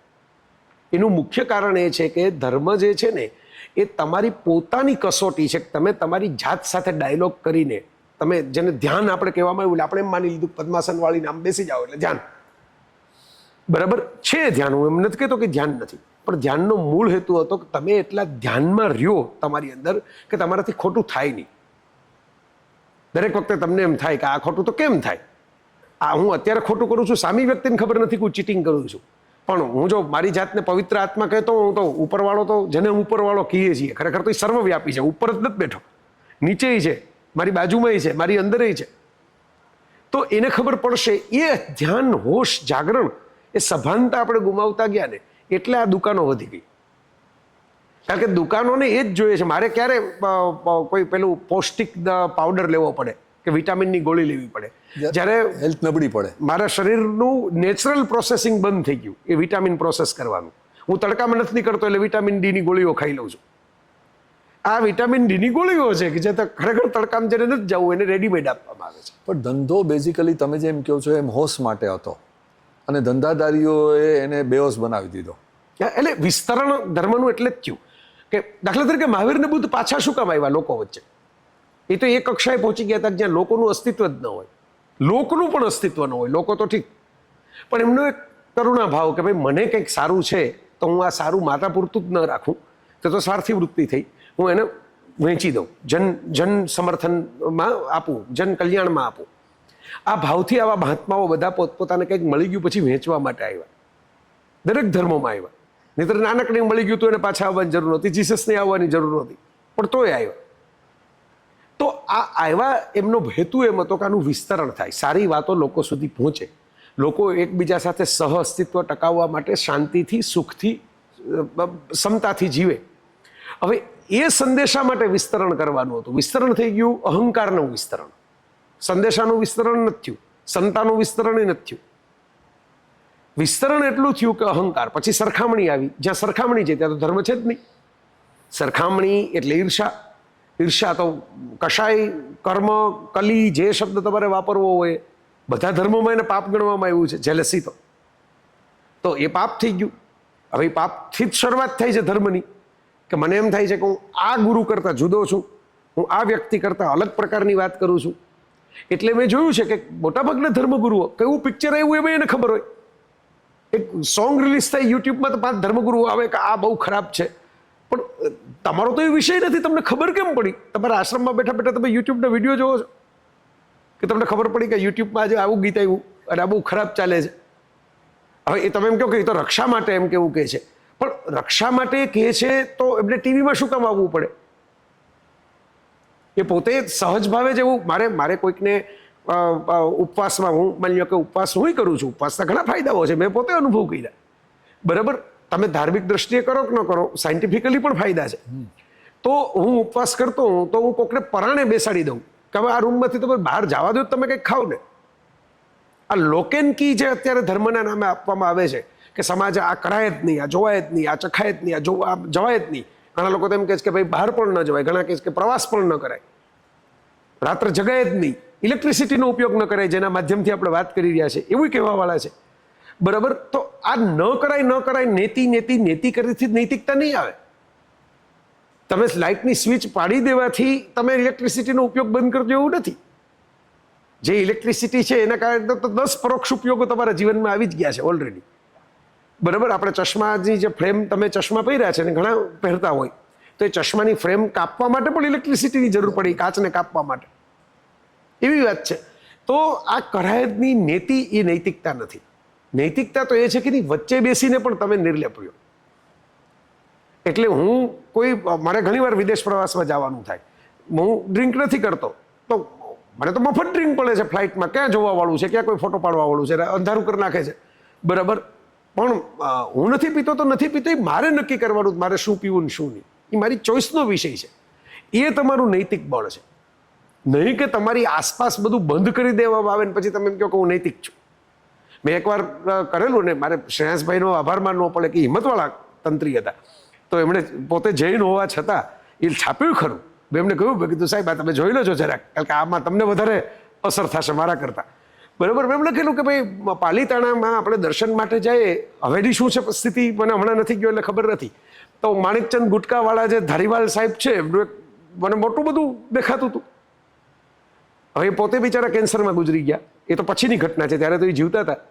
તો મેં ત્યારે એટલું જ લખેલું કે આપણે પાલીતાણાની પવિત્રતા માટે કેટલી બધી વાતો કરીએ કે અહીં આવા કપડાં નહીં પહેરવાના, અહીં આમ નહીં કરવાનું, આમ નહીં કરવાનું, પણ ગુટખાવાળો દાન આપી જાય તો આપણે એમને જ કહેતા કે ગુટખા તો ઝેર છે, એ તો વ્યસન છે, સરકાર એના ઉપર પ્રતિબંધિત મૂકેલી વસ્તુ છે, તો આ ધંધો કરવાવાળા માણસ છે એને ન હોય બરાબર છે. હું મારી બાજુમાં બેસે કે ફિલ્મફેર એવોર્ડમાં આપે એ બરાબર છે, ફિલ્મવાળા તો એવું નથી કહેતા કે અમે બહુ પવિત્ર છીએ, પણ જે લોકો પવિત્રતાનો દાવો કરે છે એમણે તો એટલી શુદ્ધિ રાખવી પડે ને કે હું ગુટકાવાળા પૈસા નહીં લઉં.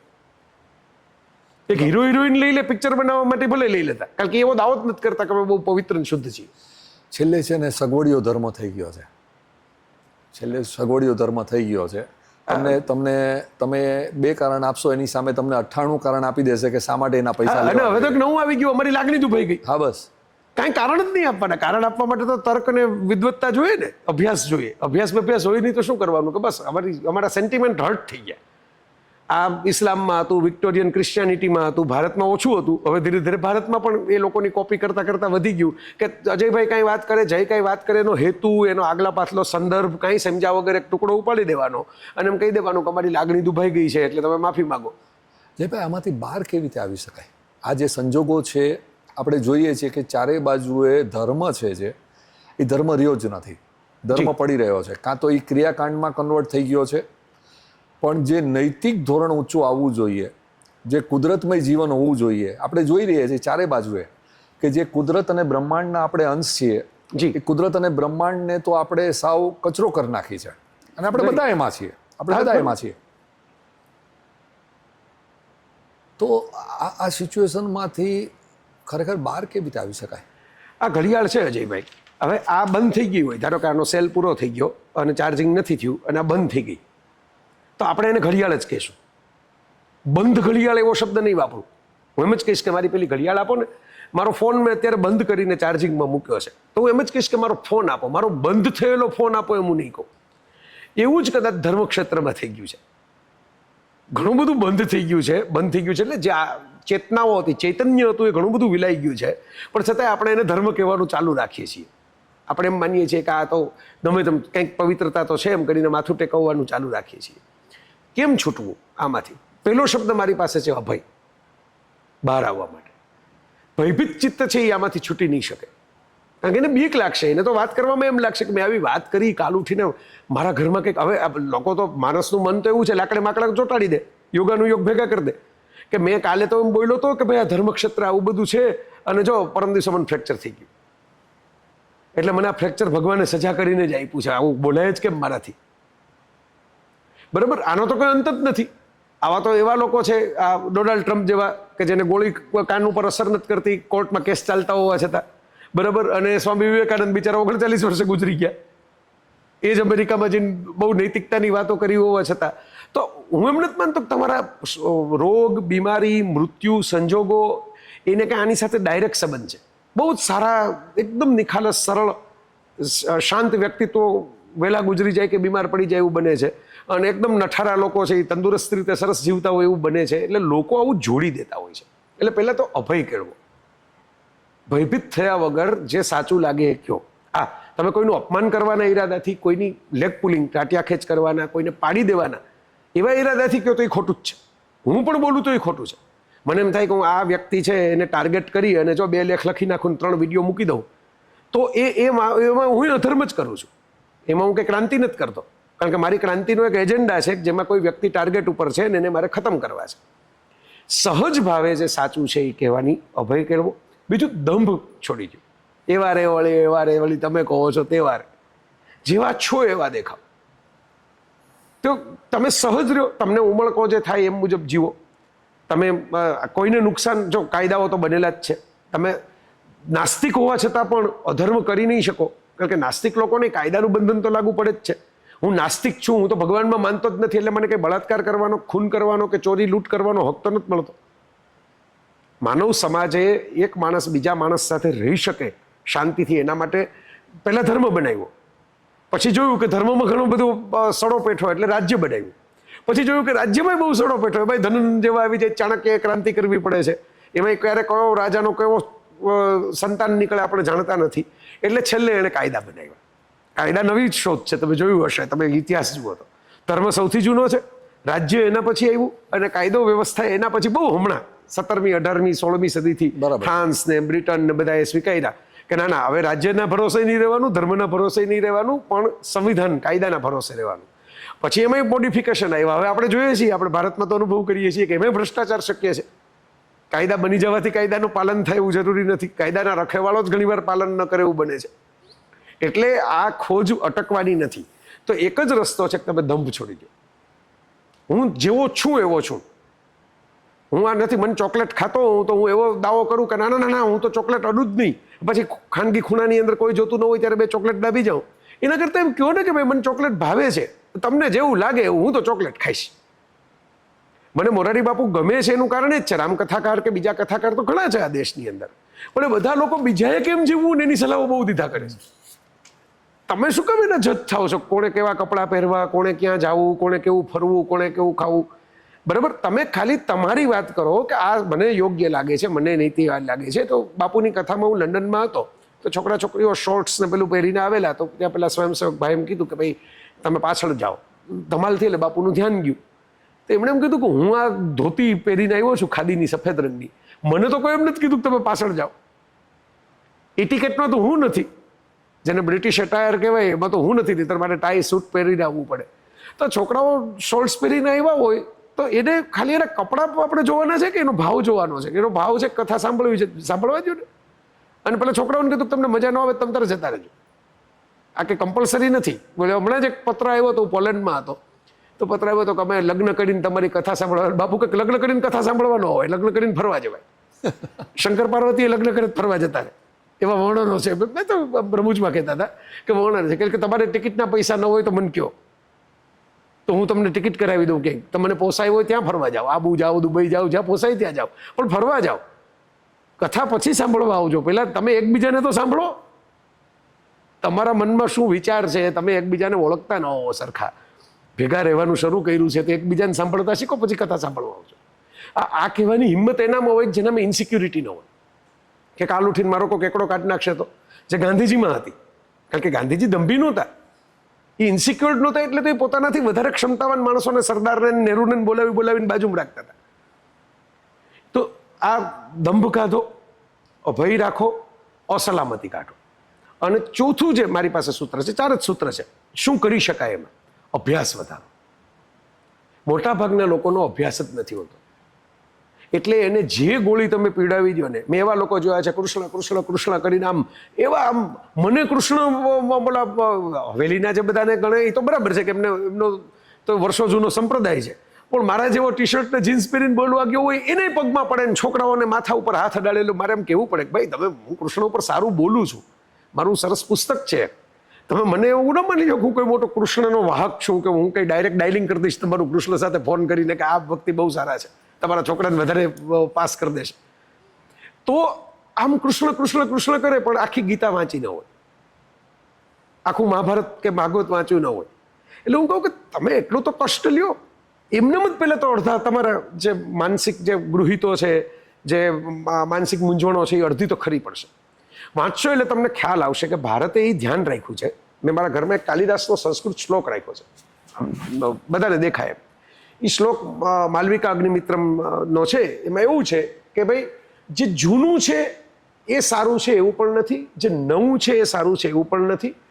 સજ્જન અને વિદ્વાન લોકો, સજ્જન અને વિદ્વાન, ખાલી વિદ્વાન હોય ને સજ્જન ન હોય તો રાવણ જેવા થઈ જાય, ખાલી સજ્જન હોય ને વિદ્વાન ન હોય તો એનું કોઈ મહત્વ નથી, બરાબર. સજ્જન અને વિદ્વાન લોકો જે છે એ પરીક્ષણ કરીને શું સારું છે ને શું ખરાબ છે એ નક્કી કરે છે. વિવેક દ્રષ્ટિ ત્યાં આવી ગઈ, વિવેક સમજણ શક્તિ આવી ગઈ, પ્રજ્ઞા આવી ગયું, પ્રજ્ઞા આવી ગયું. હવે એ અભ્યાસ વગર તો આવવાની નથી તમારામાં, તમારે અભ્યાસ તો કરવો પડશે. તમારે અભ્યાસના ઘણા પ્રકારો છે, તમે સદગ્રંથોનું વાંચન કરો, વ્યક્તિઓનો સંગ કરો, સત્સંગ કરો, ભ્રમણ કરો.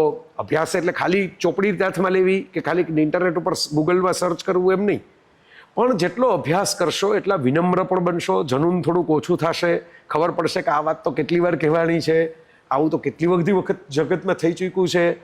તો અભ્યાસમાં વિસ્મય આવશે. અને જે ક્ષણે તમારામાં વિસ્મય પ્રગટે ને એ ક્ષણે માસુમિયત આવે, નિર્દોષતા આવે. કારણ કે બાળકની આંખમાં વિસ્મય હોય, મોટા થયા પછી આપણી આંખમાં નથી હોતું. જે બાળક મારા ઘરમાં હમણાં મારી ભત્રીજી છે, નાનકડી છે, હજી તો બોલતા નથી શીખી, તો હું જોઉં છું એને બધું જ નવું લાગે છે. એને આપણે એમ લાગે કે આ બોલપેનમાં શું પડ્યું છે, પણ એને બોલપેન ખોલીને જોયું હોય, કારણ કે એને વિસ્મય છે, ક્યુરિયોસિટી છે, વિસ્મય છે. ત્યાં સહજતા છે, ત્યાં તમારે પ્રોબ્લેમ છે જ નહીં. જ્યાં વિસ્મય, તમે જો મરચાનું ચિત્ર ફોટો જોયો એનાથી પોપટને ભૂખ નહીં લાગે, પણ સમોસાનો ફોટો જોઈને માણસને ભૂખ લાગશે. કારણ કે માણસ સમોસાનો ફોટો જોઈને કે હા આપણે કેટલા દીથી સમોસા નથી ખાધા, આજે તો સમોસાની પાર્ટી કરવી પડશે. બરોબર, સરસ પડેલો ફોટો હોય કે આમ કોઈક તળેલો વિઝ્યુઅલ હોય કે કોઈક સુગંધ ક્યાંકથી આવે, તમને એમ થાય કે આ સુગંધ બહુ સારી આવે, ભલે આપણે મોડું થાય પણ જરાક 2 ઘડી કાર રોકીને આપણે એ બંધાવી લઈએ પડીકું. આપણું ચિત્ત ચંચળ છે, કલ્પનાશીલ છે. પશુ પંખીઓની ચિંતા નથી. એટલે ઉંદરનું વિઝ્યુઅલ જોઈને બિલાડી તરાપ નહીં મારે, ઉંદર જોઈને જ તરાપ મારશે. પણ માણસ છે એ વિઝ્યુઅલ જોઈને પણ એમને કંઈક થઈ જશે. પછી પિક્ચરનું વિઝ્યુઅલ હોય તો પણ ભલે, સ્વિટ્ઝરલેન્ડનું વિઝ્યુઅલ જોઈને એમ થશે કે હા પહાડ તો શાંતિ તો આને કહેવાય, રમણીયતા તો આને કહેવાય. આનામાં જો તમારે ધર્મ પ્રગટાવવો હોય, આ ચંચળતાની વચ્ચે, આ કલ્પનાશીલતાની વચ્ચે, તો એક જ રસ્તો છે કે નિર્મળ ચિત્ત કરો. તો નિર્મળ ચિત્ત કેમ થાય? માસુમિયતથી, ઇનોસન્સથી, ભોળપણથી. એટલે ભોળપણ માટે પણ અભ્યાસ કરવો પડશે. અભ્યાસ હશે તો વિસ્મય આવશે, વિસ્મય હશે તો જિજ્ઞાસા, જિજ્ઞાસાથી ભોળપણ, અને ભોળપણથી જ વસ્તુઓ સહજ થવા બનશે. હવે જે મારી ભત્રીજીની હું વાત કરું છું, ટાબરિયું છે, બરાબર. હવે એને હું સોનાની મારું કંઈક લકી આપી દઉં તો એ વધારે કિંમતી છે, અને બાજુમાં એક બોલપેન પડી છે જે 10 રૂપિયાની છે, પેલી લાખ રૂપિયાની, 2 લાખ રૂપિયા બોલપેન લેશે. એ બોલપેન લેશે, કારણ કે એને કિંમત સાથે કંઈ લાગતું ઓળખતું જ નથી, એને મજા સાથે લાગે વળગે છે. એટલે હું હસતા હસતા એમ કહું છું કે મજા હોય, મજાની રીતે તો કરતા શીખો. એ પ્રાઇસ ટેગ સાથે શું કામ જોડો છો? મને એમ કહેવામાં આવ્યું કે આ 2.5 લાખ રૂપિયાનું છે, એટલે હું એમ કહું કે આ બહુ સારું કહેવાય. અને મને એમ કહેવામાં આવ્યું કે આ તો 2,500નું છે, એટલે હું કહું કે આ તો બહુ નબળું કહેવાય. તમે અનુભવ કરો ને, તમને 2,500 વાળામાં વધારે મજા આવે એવું બને. તો આ વસ્તુ સહજતા માણસ જેટલી સ્વીકારશે ને, એટલા આ બધા તરકટોમાંથી એની મુક્તિ થશે. બાકી સારા ગુરુ હોય છે, સારા આશ્રમ હોય છે, સારા પંથ હોય છે, પણ એ સારા છે, એ સારા આવા વધારે કેમ નથી, એ પ્રશ્ન આપણને થવો જોઈએ કે આ અપવાદો કેમ છે, નિયમ કેમ નથી. જયભાઈ, તમે આમાં ઘણી બધી વસ્તુઓને આવરી લીધી, થેન્ક યુ વેરી મચ. પણ આપણે હવે 2-3 છેલ્લા 4 પ્રશ્ન તરફ જઈ રહ્યા છીએ. જી, તમારી વાત 100% સાચી છે કે બાળક તરીકે આપણે ઇનોસન્ટ હોઈએ છીએ, ભોળપણ હોય છે આપણામાં ક્યુરિયોસિટી હોય છે, એક જાતની બધું જ જોવાની, જાણવાની તાલાવેલી હોય છે. પણ જેમ જેમ આપણે મોટા થતા જઈએ છીએ, એમ એમ મિત્રોને કારણે, કુટુંબીજનોને કારણે, સમાજને કારણે આપણામાં કમ્પેરિઝન ને કોમ્પિટિશન આવતી જાય છે, સરખામણી અને હરીફાઈ આવતી જાય છે, અને એને કારણે આખો ખેલ બગડી જાય છે. હવે તમે બે જે શબ્દ વાપર્યા, એક ડર અને એક દંભ, ખાસ કરીને આ 2 શબ્દ વાપર્યા. આપણે જો મહાવીર સ્વામી કે ભગવાન બુદ્ધની જો આખી જીવનચર્યાને જો વાંચીએ, સત્સંગ પણ શબ્દ તમે બહુ સરસ રીતે વાપર્યો, તો એમાં એક કોમન વસ્તુ આવે છે બંનેમાં. જી, કે બંને જણાએ ચિત્તની ચંચળતા, એ પણ શબ્દ તમારો છે, કે ચિત્તની ચંચળતાને દૂર કરવા માટે, ચિત્તને સ્થિર કરવા માટે, જી, ઓકે, બંને જણાએ ધ્યાનનો પ્રયોગ લાંબા સમય સુધી કર્યો. મહાવીર સ્વામીએ તો 12.5 વર્ષ કર્યો, અને ભગવાન બુદ્ધે પણ ઘણો લાંબો, એમાંથી વિપસ્સનાનો બર્થ થયેલો છે. જી. અને એ પરિસ્થિતિની અંદર એ લોકો લાંબા સમય સુધી નિર્વિચાર અને નિર્વિકલ્પ અવસ્થામાં આવી ગયા. જી.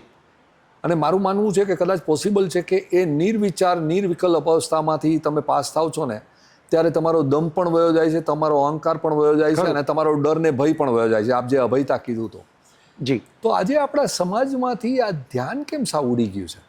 આ મહત્વનો પ્રશ્ન એટલે છે કે ધ્યાન કરાવવા વાળા છે ને એ ઘણા બેધ્યાન છે. તમને હું એક ઉદાહરણ આપું કે ભાઈ ઓશો રજનીશે બહુ ધ્યાનની વાતો કરી, સારા સારા પ્રયોગો કર્યા. શરૂઆતમાં બહુ જ સારી રીતે એ થયું પણ ખરું. પછી તમે જોયું કે એ ધીરે ધીરે ફિનોમિનન થઈ ગયું. પછી તો એમણે પોતાની જાતને જ ભગવાન કેવડાવવાનું ચાલુ કરી દીધું.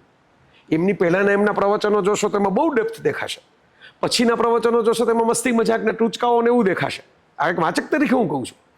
હું તો એમને મળ્યો નથી કે એમને મેં જોયા નથી, પણ એક વાચક તરીકે કહું છું કે બે ભાગ દેખાય તમને, પ્રી એન્ડ પોસ્ટ, ઇન્ટરવલ પહેલાનું પિક્ચર ને ઇન્ટરવલ પછીનું પિક્ચર.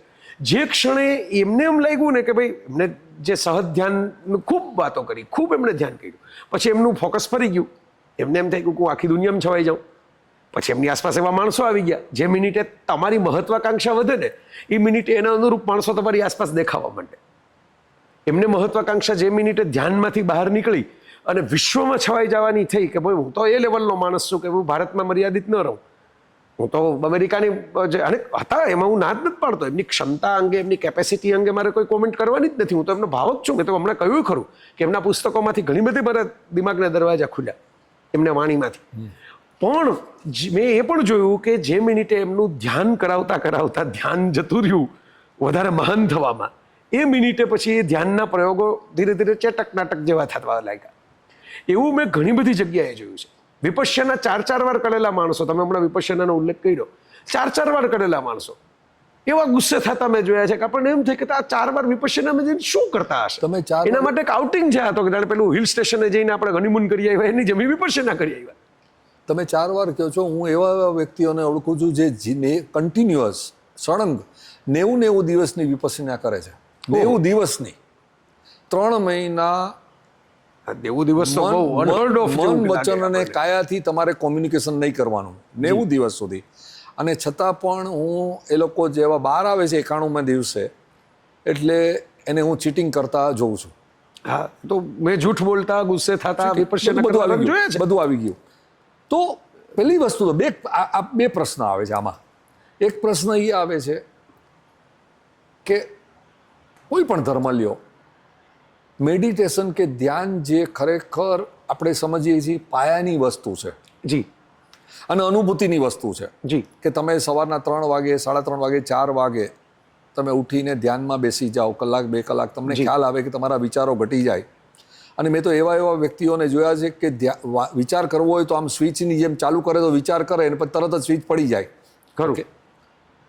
તો આ ધ્યાન જ આખું આપણા સમાજમાંથી, ટોટલી બ્રહ્માંડમાંથી, તમે ગણો બાય એન્ડ લાર્જ આખા બ્રહ્માંડમાંથી, બધા ધર્મોમાંથી ધ્યાન કેવી રીતે ગાયબ થઈ ગયું? એ ધ્યાનનો જો મૂળ હેતુ હતો ને અજયભાઈ, એ શું હતો? સ્વને વિસ્મરણ. કારણ કે અહંકાર સ્વમાંથી પેદા થાય, લાલચ સ્વમાંથી પેદા થાય, ભય સ્વને લાગે. તમે તમારી જાતને જ ભૂલી જાઓ તો અસ્તિત્વ આખું બહુ વિરાટ છે, તમે એની અંદર એક બૂંદ બનીને ખોવાઈ જાઓ તો આપોઆપ શીશાનું પેલું સજાવટ હોય પણ સમુદ્રની સજાવટ ન હોય, કારણ કે એમાં તો કેટલા જળબિંદુઓ છે. તો એ વાત મૂળ હેતુ હતો ધ્યાનનો. હવે સમાજની ઝડપ જ આખી જુદી દિશામાં થઈ ગઈ, એટલે એમનું ધ્યાન જે છે એ પેલું સ્વના વિસ્મરણવાળું તો છે જ નહીં. સ્વને તો વધારે મોટો કરવો છે એના માટે ધ્યાન કરે છે. એટલે પહેલું જ પ્રોબ્લેમ ત્યાંથી શરૂ છે, પહેલું સ્પીડ બ્રેકર આવી ગયું. હું ધ્યાન 6 કલાક કરું છું પણ મારા સેલ્ફને વિરાટ કરવા માટે, નહીં કે મારા સેલ્ફને ભૂલી જવા માટે. મૂળ હેતુ જે ધ્યાનનો હતો એ એમાંથી નીકળી ગયો. આ પહેલું થયું. બીજું એ થયું કે ભાઈ ધ્યાન માટેની લોકોની એટલા માટે ઓછી થઈ ગઈ જે તમે જુઓ છો, કારણ કે આજુબાજુ એના મોડલ જ ઘટી ગયા. તમે હમણાં એક વાત બોલ્યા કે પ્રકૃતિની નજીક રહેવાનું આપણે બંધ કરી દીધું. મૂળભૂત રીતે ધ્યાની જે આત્માઓ હતા એ પ્રકૃતિની ખોળે બેસીને ધ્યાન કરતા, અને એમનું ધ્યાન વધારે સહજ રહેતું. કારણ કે સાધનો, સંસાર, રિસોર્સિસ ઓછા હોય તો ધ્યાન તમારું સારી રીતે થાય.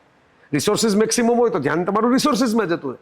કે મારું ઘર મોટું હોય તો મારી દિવાળીની સાફ સફાઈમાં મારું ચિત્ત ધ્યાનમાં ન રહે, વસ્તુઓ ગોઠવવામાં જ જતું રહે. તો રિસોર્સિસ ઓછા હોય એવી પ્રાકૃતિક જીવનશૈલી નીકળી ગઈ. આપણા જીવન મોટા ભાગનાનું કૃત્રિમ થતું ગયું પ્રાકૃતિક માટે. આપણું હું બોલું છું, એમ નથી કહેતો મારું નહીં ને બીજા કોકનું, આપણે બધા આવી ગયા એમ.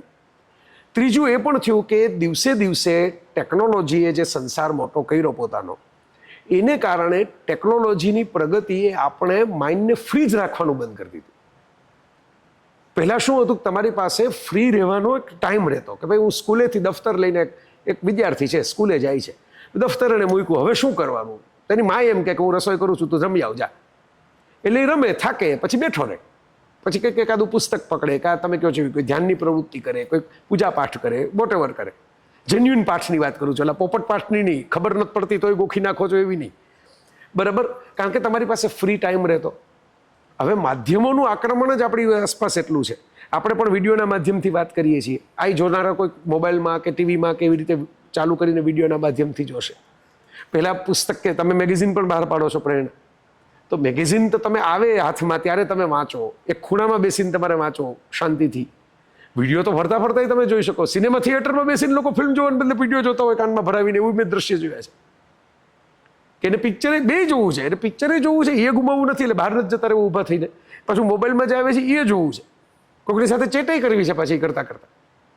એટલે થાળી નાની ને વાટકા ઝાઝા થઈ ગયા તો આમાં ધ્યાન ક્યાંથી ટકે? ના પણ સાવ આઈ કેન અન્ડરસ્ટેન્ડ તમે જે કહો છો એ, પણ જે અત્યારે સમાજમાં દેખાય છે કે આખો ધ્યાન શબ્દ જી કે મેડિટેશન શબ્દ તમે જે કહો જી. એ આખો સમાજમાંથી ગાયબ થઈ ગયો છે. આઈ કેન અન્ડરસ્ટેન્ડ કે આપણે 50 મિત્રો હોઈએ, એમાંથી તમે કહો કે અજયભાઈ 40 મિત્રો છે, જી એને આ સબ્જેક્ટમાં રસ નથી, અથવા તો ખબર નથી કળામાં. તમે જણો જેને તમે કલ્ચર ગણો છો, જેને આર્ટ ગણો છો, જી, એ આર્ટ અને કલ્ચર પણ એક ધર્મનો એક ભાગ છે. હા તમે બિલકુલ. જો વધારે ને વધારે ડીપ જતા જાઓ તો તમને રિયલાઇઝ થાય કે આર્ટ અને કલ્ચર પણ એક ધર્મનો ભાગ છે, અને વર્ષોથી ધર્મ સાથે જોડાયેલા છે, અને છતાં એ પણ ગાયબ થતા જાય છે કારણ કે we don't want to pay them. તો આખી ને આખી જે સંસ્કૃતિ બદલાતી જાય છે જી. એમાં દેખાય છે કે 1% 2% કે 90% પણ બદલાઈ ગયા ને તો પણ આપણને એમ થાય કે સંસ્કૃતિનો એક અંશ તો રહી ગયો છે આ 10%માં. જી, અત્યારે તો અંશ જ નથી દેખાતો. એનું કારણ શું? હા, એટલે એ મૌલિકતા જતી રહી ને, જે ઠહેરાવની મેં વાત કરી. હું દાખલા તરીકે મને આ બધા વિચારો આવવાના કેમ શરૂ થયા, અથવા તો આવા વિચારોમાં જ મને રસ કેમ પડ્યો, બરાબર? તો હું ઘરે ભણ્યો. તમારો પ્રશ્ન પછી આવો, તમે સ્કૂલ બેગનું કીધું કે તમે હોમ સ્કૂલમાં ભણેલા.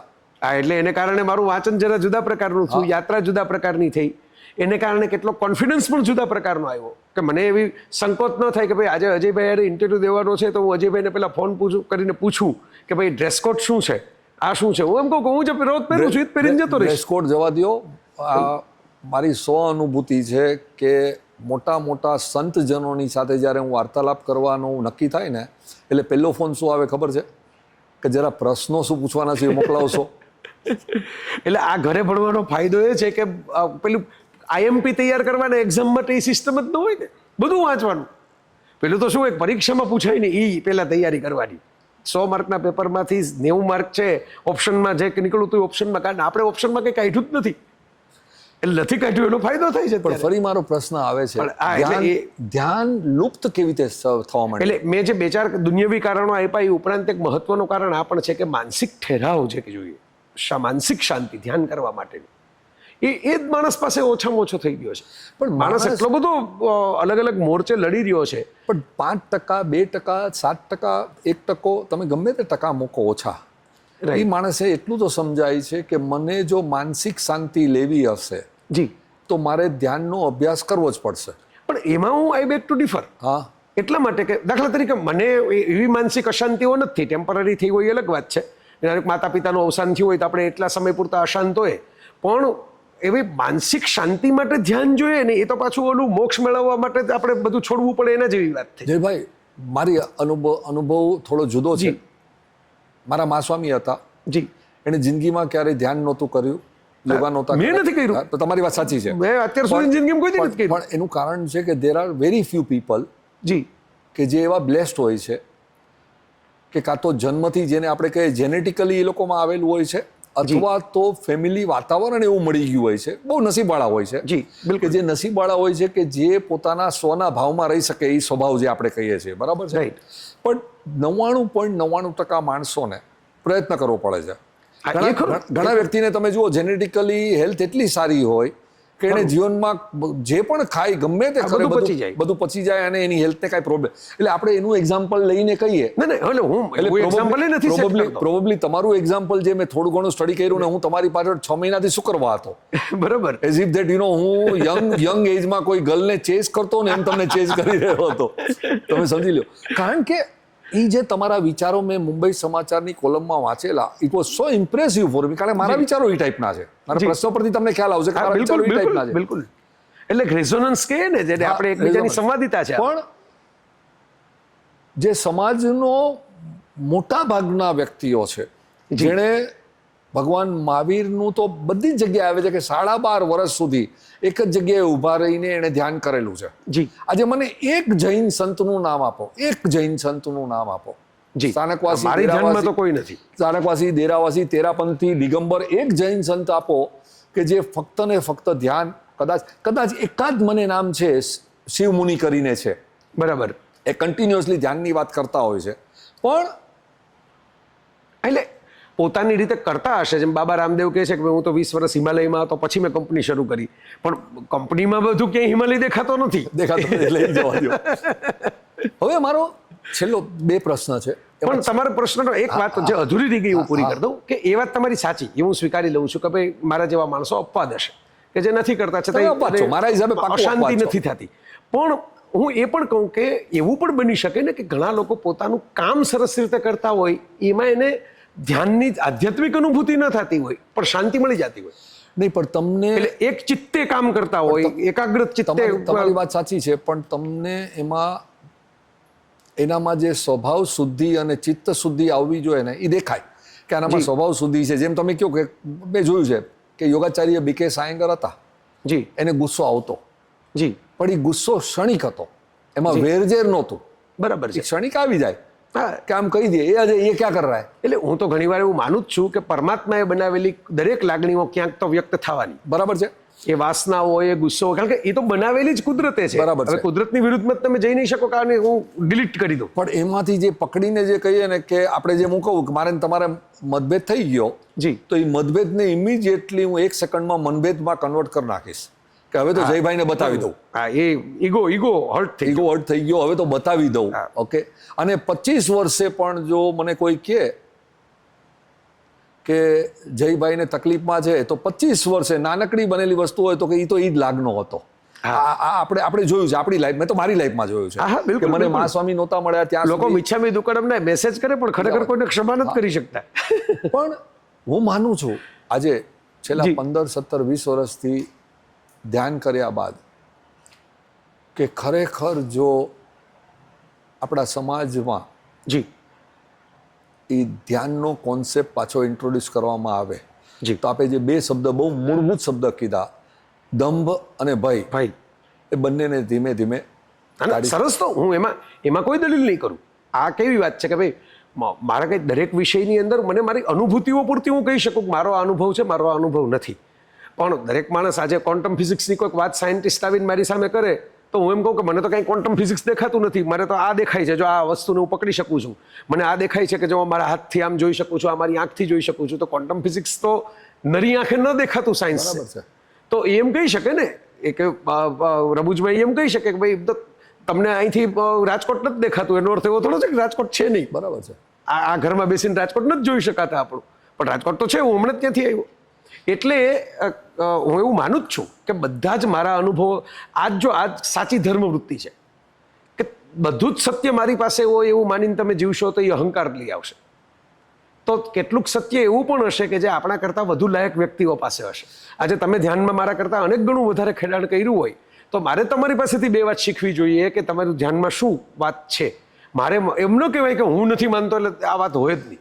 પણ એટલે જ તમે જ્યારે ધર્મના પ્રિન્સિપલ જુઓ, અને હું જૈન છું એટલે જૈન ધર્મની વાત કરું છું, પણ બધા ધર્મમાં લાગુ પડે છે. ભગવાન મહાવીરનો જો આખો ધર્મ તમે ગણો તો ખાલી 3 શબ્દો પર રચાયેલો છે, ખાલી 3 શબ્દો પર. પછી આપણે એમ કહીએ આગમમાં આમ લખેલું છે ને એ બધી સ્ટોરીઓ છે.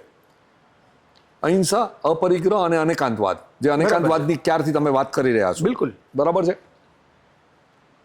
અને અપરિગ્રહ તો મને નવાઈ લાગે, મેં એકવાર આ પણ લખેલું એટલે તમને રોકીને એટલે કહું છું કે મોટાભાગના આપણા જૈન મિત્રો જ વેપાર બિઝનેસમાં સૌથી વધારે હોય, એટલે પરિગ્રહવાળી જ ઘટનાઓમાં સૌથી વધારે ઇન્વોલ્વ થવાનું. ના, પણ હું તો તમને કહું છું કે તમે ખરેખર જુઓ કે આ 3 સિદ્ધાંતો, અહિંસાને તમે જો કાંદા બટેટા અને જીવ અત્યાર સુધી જ ગણતા હો તો એ અહિંસા નથી. જી, કારણ કે ભગવાન મહાવીરના સંદેશો છે એ મન, વચન અને કાયા 3 સાથે કનેક્ટેડ છે. હું તમારી સાથે ચીટિંગ કરું ને, ઇનફેક્ટ શોષણ થાય. મારું માનવું છે કે આપણે જે 5 અણુવ્રત કહીએ છીએ, મહાવ્રત કે અણુવ્રત છે, તમે શબ્દ જે પણ વાપરો હોય, જી, એમાં માની લ્યો કે મેં ચોરી કરી, અચોરીઓ પણ છે એમાં, નહીં ચોરી કરી તો એમાં અસત્ય પણ આવી ગયું. બરાબર. ચોરી કરી તો એમાં હિંસા પણ આવી ગઈ. ચોરી કરી તો મારું બ્રહ્મચર્ય એટલે મારી વાસના પણ આવી ગઈ, અને ચોરી કરી તો મારો પરિગ્રહ પણ આવી ગયો. એટલે આ 5 ઇન્ટરકનેક્ટેડ છે. બરાબર. 5 ઇન્ડિવિજ્યુઅલ નથી. ખરું, આપ જોવા જાઓ. ખરું. અને છતાં પણ તમે જે જૈનોને આપણે હું જૈન છું એટલે જૈનની વાત કરું છું. ના, બધે આવું છે. બધે એવું છે. ક્રિશ્ચિયાનિટીમાં કોઈ એવા નથી જોયા બરાબર મેં કે જે એકચ્યુઅલ જીસસને બહુ ફોલો કરીને પણ ખરેખર તમે ગણો કે મન વચન અને કાયાથી અહિંસા, મન વચન અને કાયાથી અપરિગ્રહ અને મન વચન અને કાયાથી અનેકાંતવાદ ફોલો કરતા હોય એવું મને તો સાચું કહું તો કોઈ વ્યક્તિ સાચી વાત છે, હું સ્વીકારું છું તમારી વાત. હવે છેલ્લો પ્રશ્ન, અને આપણે શું કામ જૈનોને જ કેવું, મેં કીધું ને બુદ્ધને ફેવર કરે, બૌદ્ધ ધર્મના અનુયાયી જે દેશો છે એમાં તો કેટલી બધી હિંસા થઈ બધી જગ્યાએ. બરાબર, તમે જુઓ. પછી એવું જ ઇસ્લામનું કે ભાઈ નામ જેનો જે શબ્દ ઇસ્લામના અર્થમાં જ પીસ, શાંતિ, જેનો ડિક્શનરી મિનિંગ છે પીસ, જે શબ્દનો, એના નામે કેટલો બધો ત્રાસવાદ થયો. પણ એકચ્યુઅલી તમે જોવા એટલે બધે આ જ હાલત છે. મને નથી ખબર જૈન ધર્મમાં મેં જેટલો પણ આગમનો મેં પોતે અભ્યાસ કરેલો છે એ પ્રમાણે જી આ કાંદા બટેટાની વાત તો જવા દ્યો, પણ આપણા 24 તીર્થંકરો, ઓકે, અને નેમિનાથ રાજુલની કથામાં તો એ આવે છે. 24 તીર્થંકરો ક્ષત્રિય હતા, રાજકુળના હતા, અને તમે માનતા હતા કે એ લોકો માંસાહાર નહોતા કરતા.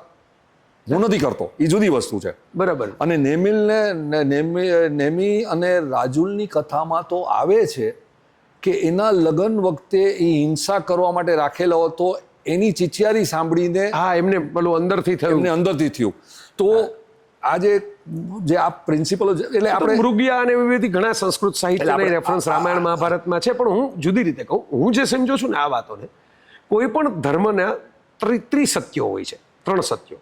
એક હોય છે ભૌગોલિક સત્ય, એટલે જે તે સમય, હવે દાખલા તરીકે હું કૃષ્ણનું ચિત્ર બનાવું તો એમાં પિતાંબર જ બનાવું, જીન્સ ન બનાવું, કારણ કે ભૌગોલિક રીતે એ સમયમાં એ વસ્ત્રો પહેરાતા, એ રથમાં બેસતા, ગાડીમાં ન બેસતા, પ્લેનમાં ન બેસતા. પછી રમૂજ માટે તારો અથવા તો ઇમેજિનેશનથી કરો એ અલગ વાત છે. એ પેલે ઓ માય ગોડમાં અક્ષય કુમારે કૃષ્ણ થઈને આઈસ્ક્રીમ ખાતા હોય છે, એ વાત નથી કરતા આપણે. પણ દરેકના ભૌગોલિક સત્યો હોય. એટલે તમે ગીતા વાંચો કે તમે આગમ ગ્રંથો વાંચો કે તમે કુરાન વાંચો કે તમે બાઇબલ વાંચો, એમાં 50 વસ્તુ એવી આવે કે જે ભૂગોળ સાથે જોડાયેલી હોય છે. તે દાખલા તરીકે પેલું વજુ કરવાની વાત છે ઇસ્લામમાં છે, કારણ કે 3માં ધર્મ છે. તમે 5 વાર નાહવાનું તો કહી ન શકો, એટલે હાથ પગ ધોઈ લો, રેતી ઉઠતી હોય. ભૌગોલિક સત્ય છે. ખજૂર ખાઓ, રમજાનમાં ખજૂર ખાઓ, કારણ કે ખજૂર જ મળે તમને ઉપવાસમાં, ત્યાં કંઈ ઘઉંની ખેતી ન થાય રેતી વચ્ચે. એટલે અમુક ભૌગોલિક સત્યો હોય, દરેક ધર્મમાં હોય. જૈન ધર્મમાં પણ હોય. દાખલા તરીકે લાઇટ ન હોય, કંદમૂળ ખાઓ તો કંદમૂળ ભેગી માટી આવે, બીજા જીવડાઓ આવે, તો લાઇટનો અભાવ હોય. પછી લસણ ડુંગળીનું ઘણા વૈષ્ણવોમાં પણ છે. તો હું એવું માનું છું કે એ એટલા માટે કે વાસ આવતી મોઢામાંથી, માઉથ ફ્રેશનર હતા નહીં. આજના જેવી હવે તો વાસ ઓછી આવે એવા લસણ ડુંગળી પણ આવી ગયા, એની પેસ્ટ અને એના બીજા વિદ્યાઓ હતી નહીં. હવે તમે મોઢામાંથી વાસ આવે તો એ સહન ન થઈ શકે, આજુબાજુના પરિવારના સભ્યોને સહન ન થાય. બાજુમાં છું તું, પોતે ભલે ખાધું હોય પણ બાજુવાળાને તમારે સહન ન થાય. આ નસકોરા જેવું છે. એટલે આ ભૌગોલિક સત્યો હતા, એને આપણે આધ્યાત્મિક સત્યો ઠેરવી દીધા. કારણ કે પાળવા સહેલા છે ને, પેલું ધ્યાન હમણાં તમારે બેસવાનું કીધું તો પાળવું અઘરું છે, પણ એ પાળવું સહેલું છે કે હું કાલથી આ ખાઈશ નહીં, આ ખાવાનો મારો ત્યાગ. એટલે જે ઇઝી હોય ને એ માણસો વધારે ઝડપથી પકડે. એટલે ઇઝી હોવાને કારણે ભૌગોલિક સત્યોને આપણે આધ્યાત્મિક સત્યો ઠેરવી દીધા. બાકી હતા એ ભૌગોલિક સત્યો, સ્થળકાળ મુજબ એમાં પરિવર્તન શક્ય છે. બરાબર. બીજું, કારણ કે ઇલેક્ટ્રિસિટી નહોતી ત્યારે, અમુક મેડિકલની કે આજે જે થઈ એવી ટ્રાન્સપોર્ટેશનની કે એવી સુવિધાઓ નહોતી. ડુંગળી તમે સડી જાય પછી એની વાસ સહન ન કરી શકો. તમે મહુવા જાઓ તો પેલા કારખાના આવે ડુંગળીના, તો તમારે ગાડી ઝડપથી ભગાવવી પડે, ભલે ને તમે આમ ડુંગળી પાઉંભાજીમાં ખાઈ જતા હો. તો આ વસ્તુ સમજવા જેવી છે કે દરેક ભૂગોળને પોતપોતાના વસ્ત્રો આવ્યા, ખાનપાન આવ્યા. બીજું જે સત્ય આવ્યું ત્રિસત્યની અંદર, એ સત્ય આવ્યું નૈતિક સત્ય. એટલે અમુક વસ્તુઓ આધ્યાત્મિક રીતે, દાર્શનિક રીતે લાગુ ન પડતી હોય, પણ નૈતિક રીતે લાગુ પડતી હોય. હું પોતે એવું માનું છું કે બ્રહ્મચર્યની વ્યાખ્યા જે છે, કારણ કે મેં ઉપનિષદોમાંથી એ શબ્દ પહેલી વાર લીધો, બ્રહ્મચર્ય શબ્દ ઉપનિષદોમાં મેં પહેલી વાર, મારા વાંચનમાં પહેલી વાર આવ્યો. તો એમાં તો ઋષિઓ બધા પરણેલા હતા જે બ્રહ્મચર્યની વાતો કરે. કૃષ્ણ વાતો કરે છે ગીતામાં, તો કૃષ્ણ પણ ગૃહસ્થ હતા. બ્રહ્મચર્યનો ઇવન જૈન ધર્મના આગમનો જો અભ્યાસ કરો ને જી, તો વાસનાઓ સાથે કનેક્શન છે, સેક્સ સાથે કનેક્શન નથી. એટલે ઈચ્છાઓ સાથે બ્રહ્મચર્ય એટલે બ્રહ્મ જેટલા સહજ થઈને રહ્યો. ઈચ્છાઓ સાથે કનેક્શન છે. હા, કામનાઓ ન રાખો, સહજ રહ્યો. આપણી કામનાઓને આપણે ગણી લીધું, આપણે માત્ર સેક્સ્યુઅલિટીમાં આવી ગયા છે. એટલે હવે કારણ કે બધા ગૃહસ્થો જ વાત કરે છે. છાંદોગ્ય ઉપનિષદના ઋષિઓ તમે જુઓ, તમે યાજ્ઞવલ્ક્યને જુઓ, તમે કૃષ્ણને જુઓ, જેટલા સંસ્કૃત ગ્રંથોમાં બ્રહ્મચર્ય શબ્દ ઉપરની મીમાંસાઓ જેટલાએ કરી છે.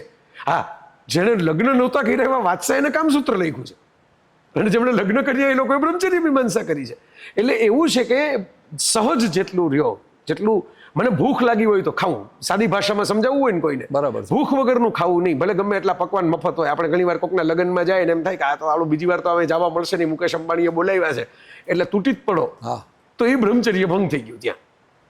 ભલે ને તમે કોઈ સ્ત્રી સામે જુઓ કે ન જુઓ, હું પુરુષ છું ને સ્ત્રી હોય તો પુરુષની સામે, એ ઈચ્છાઓની વાસના. બરાબર, એ અર્થમાં.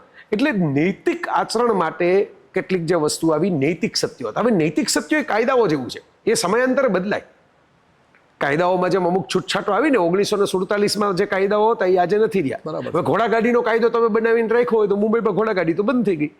તો હવે એ કાયદો ફેરવીને તમારે મુંબઈમાં ટેક્સી ઉબર ચાલુ થઈ ગઈ, તો એપ વાળી ટેક્સીનો કાયદો કરવો પડે. એટલે ધર્મનું પહેલું ભૌગોલિક સત્ય જે તો બદલાય એ 100%ની વાત છે, એમાં તો કોઈ શંકાને સ્થાન નથી. ધર્મનું બીજું નૈતિક સત્ય એ સમયાંતરે બદલાય, અને જે યોગ્ય લોકો હોય, આપણે બંધારણ સભા કહીએ પણ યોગ્ય લોકો હોય એ એના નિર્ણય લે. મહાજન શબ્દ એમાંથી તો આવ્યો. હા. મહાજનો નક્કી કરે કે ભાઈ અહીં હવે કેમ આને કેટલું આ ઉતારાને, હવે પેલા લાકડાનો બનતો હવે સિમેન્ટનો બનાવીએ, આ કરીએ તે કરીએ. આ મહાજન, આ નૈતિક સત્ય. ત્રીજું જે સત્ય જેની આપણે ચર્ચા કરવા બેઠા એ દાર્શનિક આધ્યાત્મિક સત્ય, જેને તત્વજ્ઞાન કહેવાય. હવે ત્રીજું જે છે ને એ અફર છે, એ ચેન્જ ન થાય. એ ચેન્જ ન થાય. ભૌગોલિક 100% ચેન્જ થાય, નૈતિક સમયાંતરે ક્યારેક અમુક ચેન્જ થાય, અમુક ન થાય. પણ દાર્શનિક કે આધ્યાત્મિક સત્ય અફર છે એ 100% ચેન્જ થાય જ નહીં. એ જે અમુક સૂત્રોની આપણે બંને વાતો કરી, તમે પણ યાદ કર્યા, મહાવીર સ્વામીને મેં યાદ કર્યા, કૃષ્ણની કોઈ સૂત્ર, બરાબર, સુખે દુઃખે સમેકૃત્વ, આ અફર આધ્યાત્મિક દર્શન થઈ ગયું. બરાબર, આ જીવ ને શિવ ને એ બધી જે આપણે વાત કરી છે, આત્મા પરમાત્મા, એ આધ્યાત્મિક સત્યો છે. એમાં કોઈ ફેરફાર સંભવ નથી, એ અકાટ્ય છે. જેમ પેલું પ્રકાશ વેગથી વધારે કોઈ વસ્તુ ગતિ ન કરી શકે, એમ આઈન્સ્ટાઈને કીધું કે અફર નિયમ છે, અને આ જો ફેરફાર થાય તો ભૌતિક વિજ્ઞાન નીકળી જાય. એવું અફર સત્યો છે. એટલે આ સત્યો જે છે ને એને આપણે કોર ન્યુક્લિયસમાં, ઠળિયો જે હોય વચ્ચે અને ફરતો ગર હોય, એમ બાકીનો ગર કાઢ્યા પછી એ ઠળિયામાં જ જીવન છે ને. જે ઠળિયો આપણે ફેંકી દઈએ છીએ એમાંથી જ નવું વૃક્ષ થવાનું છે. બીજમાં જ છે. બીજમાં જ છે. તો એ બીજમાં જે વૃક્ષ છુપાયેલું છે, એવું આપણે ત્યાં એક સંસ્કૃતમાં આખું શ્લોક છે, બીજમાં વૃક્ષ તું, વૃક્ષમાં બીજ તું. તો આ જે સત્ય છે એ સત્ય પકડો ને તો ધર્મ પકડાઈ જાય. હવે એ સત્ય તો કોઈને પકડવું નથી, એટલે લોકો ચમત્કારો પકડે છે. મને આવે ને, હું તમને એવા ગુરુને મેળવી દઉં કે તમારી સામે આમ બેઠા હોય ને આમ હથેળી હોય ને એમાં સફરજન તમને આપે. એટલે મેં જે ભાઈએ મને આ કીધું, અને હશે ખરું, કારણ કે જે ભાઈ કહેનારા હતા એને બીજો કોઈ સ્વાર્થ નહોતો, અને જેન્યુઇન માણસ હતા, એને હું ઓળખું છું કે એણે ખરેખર એવું જોયું હશે કે અમારા ગુરુજી સફરજન હાથમાંથી આપે તો સાચું જ હશે, જાદુનો ખેલ નહીં હોય. ક્યાંકથી સફરજન કોઈ ભૌતિક, એ શક્ય છે ને, આમ જુઓ તો સૈદ્ધાંતિક રીતે શક્ય છે. અણુ પરમાણુનું જ જગત બનેલું છે, તો તમે અણુ પરમાણુમાંથી કાંઈ પણ સર્જન કરી શકો, તમારી પાસે એ શક્તિ હોય તો. મેં એમને ખાલી એટલું જ કીધું, મેં કીધું એ તો બહુ સારું કહેવાય. મારા એક વાચક છે, એ દિવસે મને મળ્યા હતા સવારે, વાચક બેન, એને મસ્ક્યુલર ડિસ્ટ્રોફીનો રોગ હતો. એટલે બિચારા આમ પગે આમ કરતા આવે. મેં એમનો ખબર અંતર પૂછ્યા, મને ખબર છે કે એનું કોઈ બીજી સારવાર નથી, એ ગ્રેજ્યુઅલી વધતો જ જાય. તો મેં કીધું કે આપણે આ સફરજન નથી જોતું, તમે મને મેળવી દો, હું વંદન કરીશ એમને, પણ મારે સફરજનમાં કંઈ કામ નથી, સોનાનો અછોડો નથી જોતો. હું એક દીકરીનું નામ આપું, એની મસ્ક્યુલર ડિસ્ટ્રોફી દૂર કરી દો, આપણે આટલું જ જોઈએ છે. કેન્સર દૂર કરી દો. આ બધી વિશિષ્ટ શક્તિઓ છે ને, શક્તિઓ છે એમાં હું તો ના પાડતો નથી, હું તો કહું છું કે છે ચમત્કારિક શક્તિઓ. એવા લોકોએ જોઈ છે ને આપણે પણ ક્યાંક જોયું, આપણને એમ થાય કે ભાઈ મેં જોઈ છે. અમુક લોકો કે આપણને એમ થાય કે આ માણસે કહી દીધું એવું તો થયું, અથવા તો હું આને પહેલી વાર મળું છું અને ખબર કેમ પડી ગઈ કે મારા મનમાં આ વિચાર આવે છે. આવા અનુભવ તો મેં પોતે કરેલા છે, અને આવા અનુભવ તો એવું નથી કે મહાત્માઓ કરી શકતા હોય. કોઈ ગૃહિણી એવી જ્યોતિષમાં કેવા જાણતા હોય એવા બહેન છે કે જે મને કહી દે કે ભાઈ આમ ચાલે છે, આમ થવાનું છે. બોલો, તો હું એની અલૌકિક શક્તિઓની ના નથી પાડતો, પણ એ અલૌકિક શક્તિઓ માનવતામાં તો કંઈ ઉપયોગમાં આવતી નથી. એ લોકો જે આ પીડા અનુભવે છે, દુઃખ અનુભવે છે. આ કોવિડ આવ્યો તો દુનિયાના તમામ ધર્મો છે બધા બેસી ગયા, વેક્સિન આવી પછી બહાર નીકળ્યા. ત્યારે કે બધાએ નોટિસ મૂકી દીધી હતી કે ભાઈ અહીં આવવું નહીં ને, અહીં અત્યારે હવે આરતી નહીં થાય ને, હવે આ બંધ થશે ને, હવે ઓલું બંધ થશે. પછી મોટા દલાઈ લામા હોય તો પણ ભલે, પ્રેમાનંદજી મહારાજ હોય તો પણ ભલે, બીમાર પડે એટલે તો હોસ્પિટલમાં જ જાય. યોગાચાર્યો પણ હોસ્પિટલમાં જઈને સુઈ ગયાના દાખલા છે. કારણ કે એ પેલું ચેક તો કરવું જ પડે કે વાઇટલ શું છે, પછી ભલે પોતાની રીતે કરે, પોતાની જાતને સાજા કરે.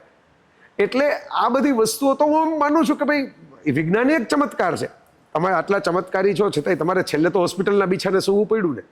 સત્યસાઈ બાબા મોટા ચમત્કારિક હતા, એમના એવા લોકો મને મળ્યા છે અને સારું કામ પણ કર્યું છે એમણે, પાણીનું ને હૃદયનું ને એવું. પણ એમણે હાર્ટ હોસ્પિટલ જ બનાવી છે ને, એમણે કોઈ વ્યક્તિ તો નથી બનાવ્યો કે ભાઈ આ તમારે જ્યારે બાયપાસ સર્જરી કરાવી હોય ત્યારે આમાં માંગલી ફેરવી દેશે એટલે સર્જરી થઈ જશે. તો તમે ચમત્કારમાંથી બહાર નીકળી જાઓ. હું એમ કહું છું એને દર્શનમાં જાઓ જો ધર્મ પકડવો હોય. ધર્મ ચમત્કારોમાં નથી. ચમત્કારોમાં ભલું ભલે થતું હશે તમારું વ્યક્તિગત, પણ ચમત્કારી અખિલ દર્શન નથી. અખિલ દર્શન જો જોતું હશે તો તમારે તત્વજ્ઞાનમાં જ જવું પડશે. અને એ પકડાઈ ગયા પછી માણસો તમે બધું ધીરે ધીરે ખરી પડશે, ગૌણ થઈ જાય છે, ખરી પડશે. બાકી બધું ગૌણ થઈ પછી જાય છે. તમને જેમ થશે કે મારે ક્યાં બધી માથાકૂટ કરવી, આપણે ઝોલા ઉઠા કે ચલે એના જેવું થઈ એટલે જાય. એવા વ્યક્તિત્વો પછી છે ને સમાજમાંથી ઓલમોસ્ટ ખૂણામાં બેસી જાય છે. હા, મેં હું એવા વ્યક્તિઓને ઓળખું છું. હા, જેને આપણે એમ કહીએ કે તમારો વિડીયો ઉતારું તો કે ભલે, પણ હું કહું કે હું મૂકું છું તો કે એમાં મને શું રસ પડે.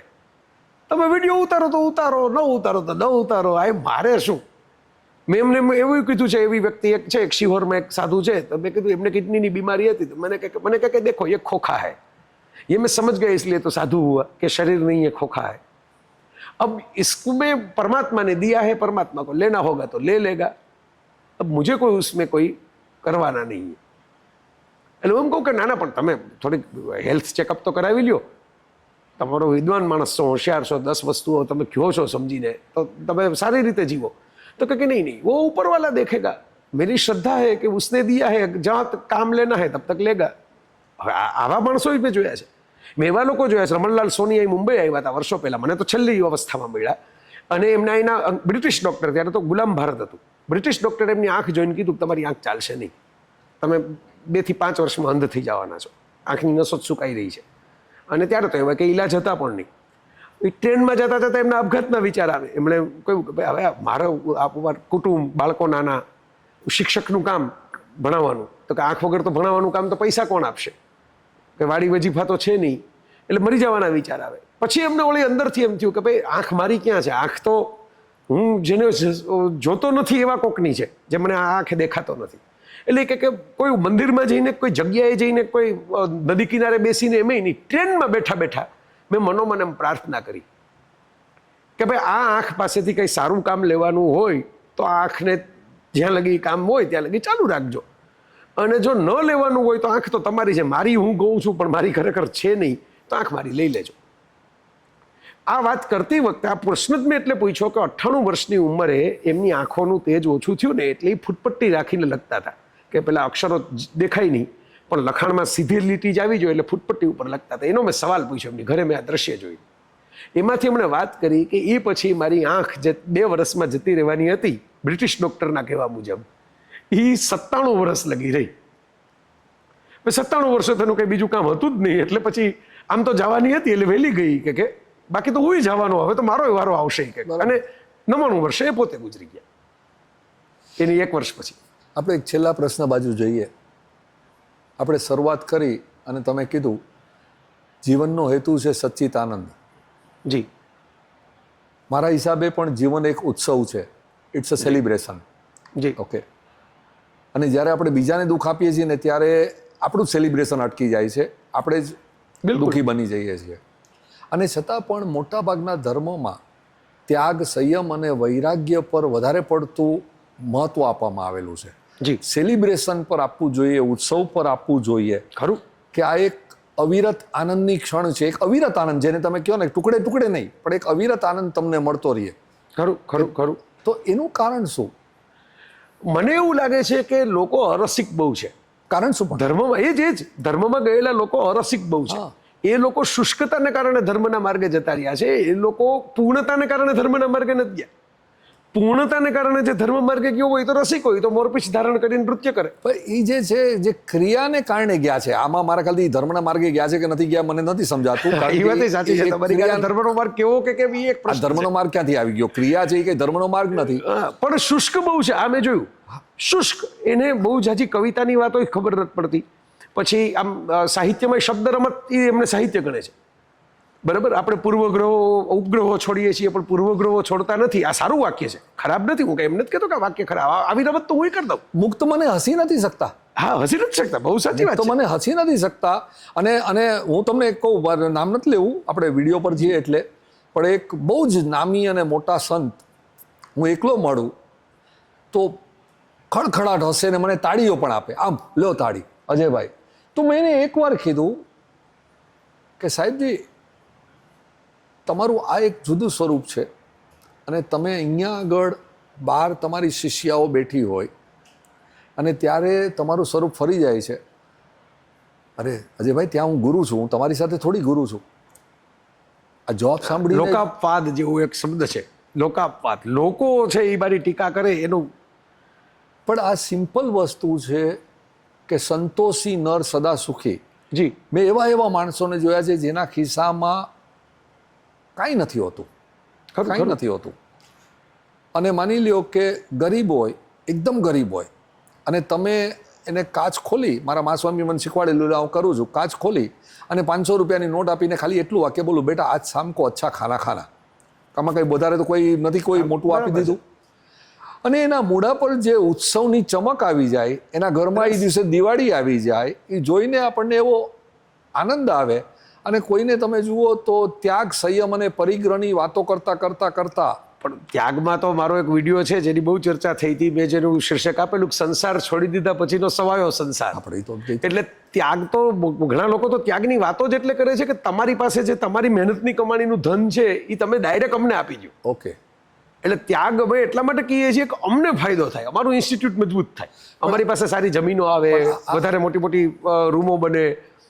આ જીવનને ઉત્સવ બનાવવા માટે, સેલિબ્રેટ કરવા માટેનો છેલ્લો સંદેશો જરાક આપો, પોઝિટિવ ઉપર એક છેલ્લો રસ. હું તો એમ માનું જ છું કે રસ વગર ઉત્સવ નથી. ધારો કે આપણા ઘરમાં કોઈ સ્વજનનું મૃત્યુ થયું હોય ને એ જ દિવસે દિવાળીના ફટાકડા ફૂટતા હોય, તમને ફટાકડા ઝેર જેવા લાગશે.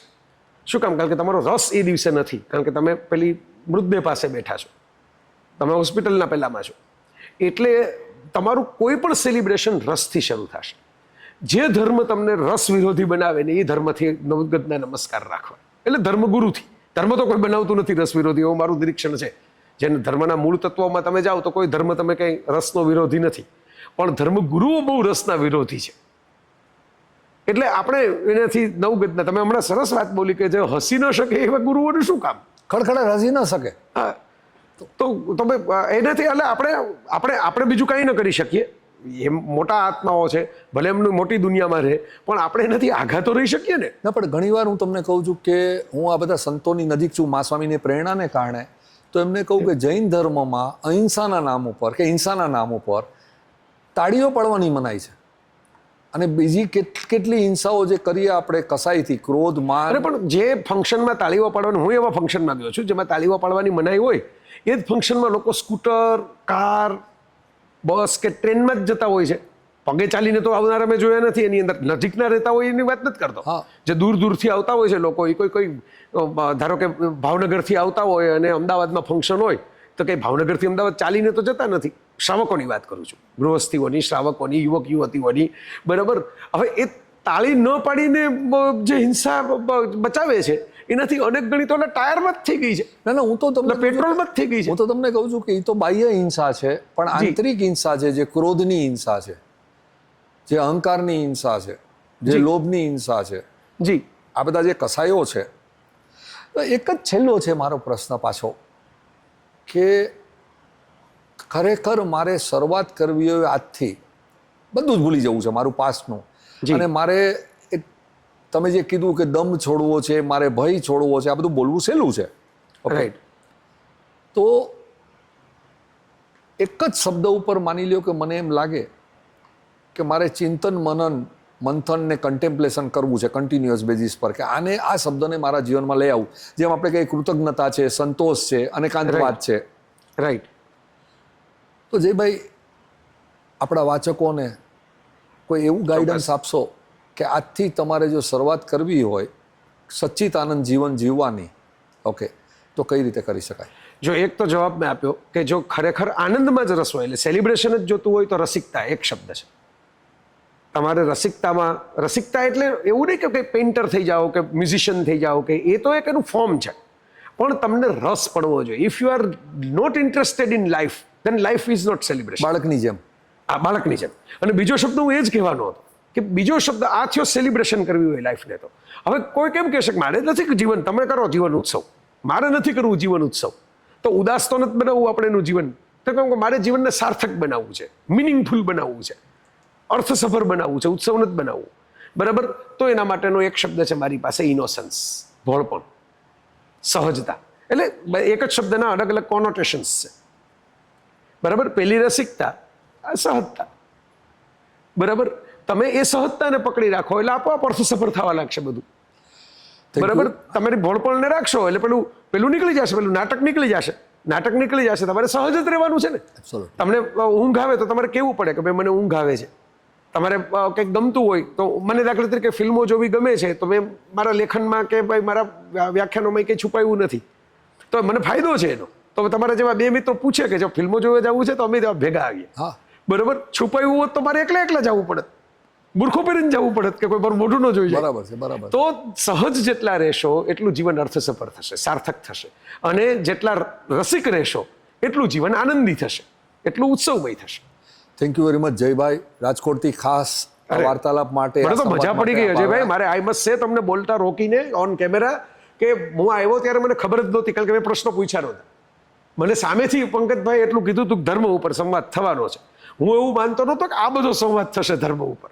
આ તો બહુ મને અંદરથી આમ જેને કહેવાય ને વહેવાની મજા આવી જાય, આમ ઠેકડો મારીને કૂદકા મારવાનું મન થાય એવા પ્રશ્નો તમે મને. Thank you very much. મારું માનવું છે અનફોર્ચ્યુનેટલી કે મોટાભાગના માણસો જીવન પસાર કરે છે. બહુ ઓછી વ્યક્તિઓ હોય છે કે જે જીવનને સફળ કરે છે. અને તમારો શબ્દ લઉં છું જી કે એકલ દોકલ એવા વ્યક્તિ હોય છે જે જીવનને સાર્થક કરીને આ દુનિયામાંથી જાય છે.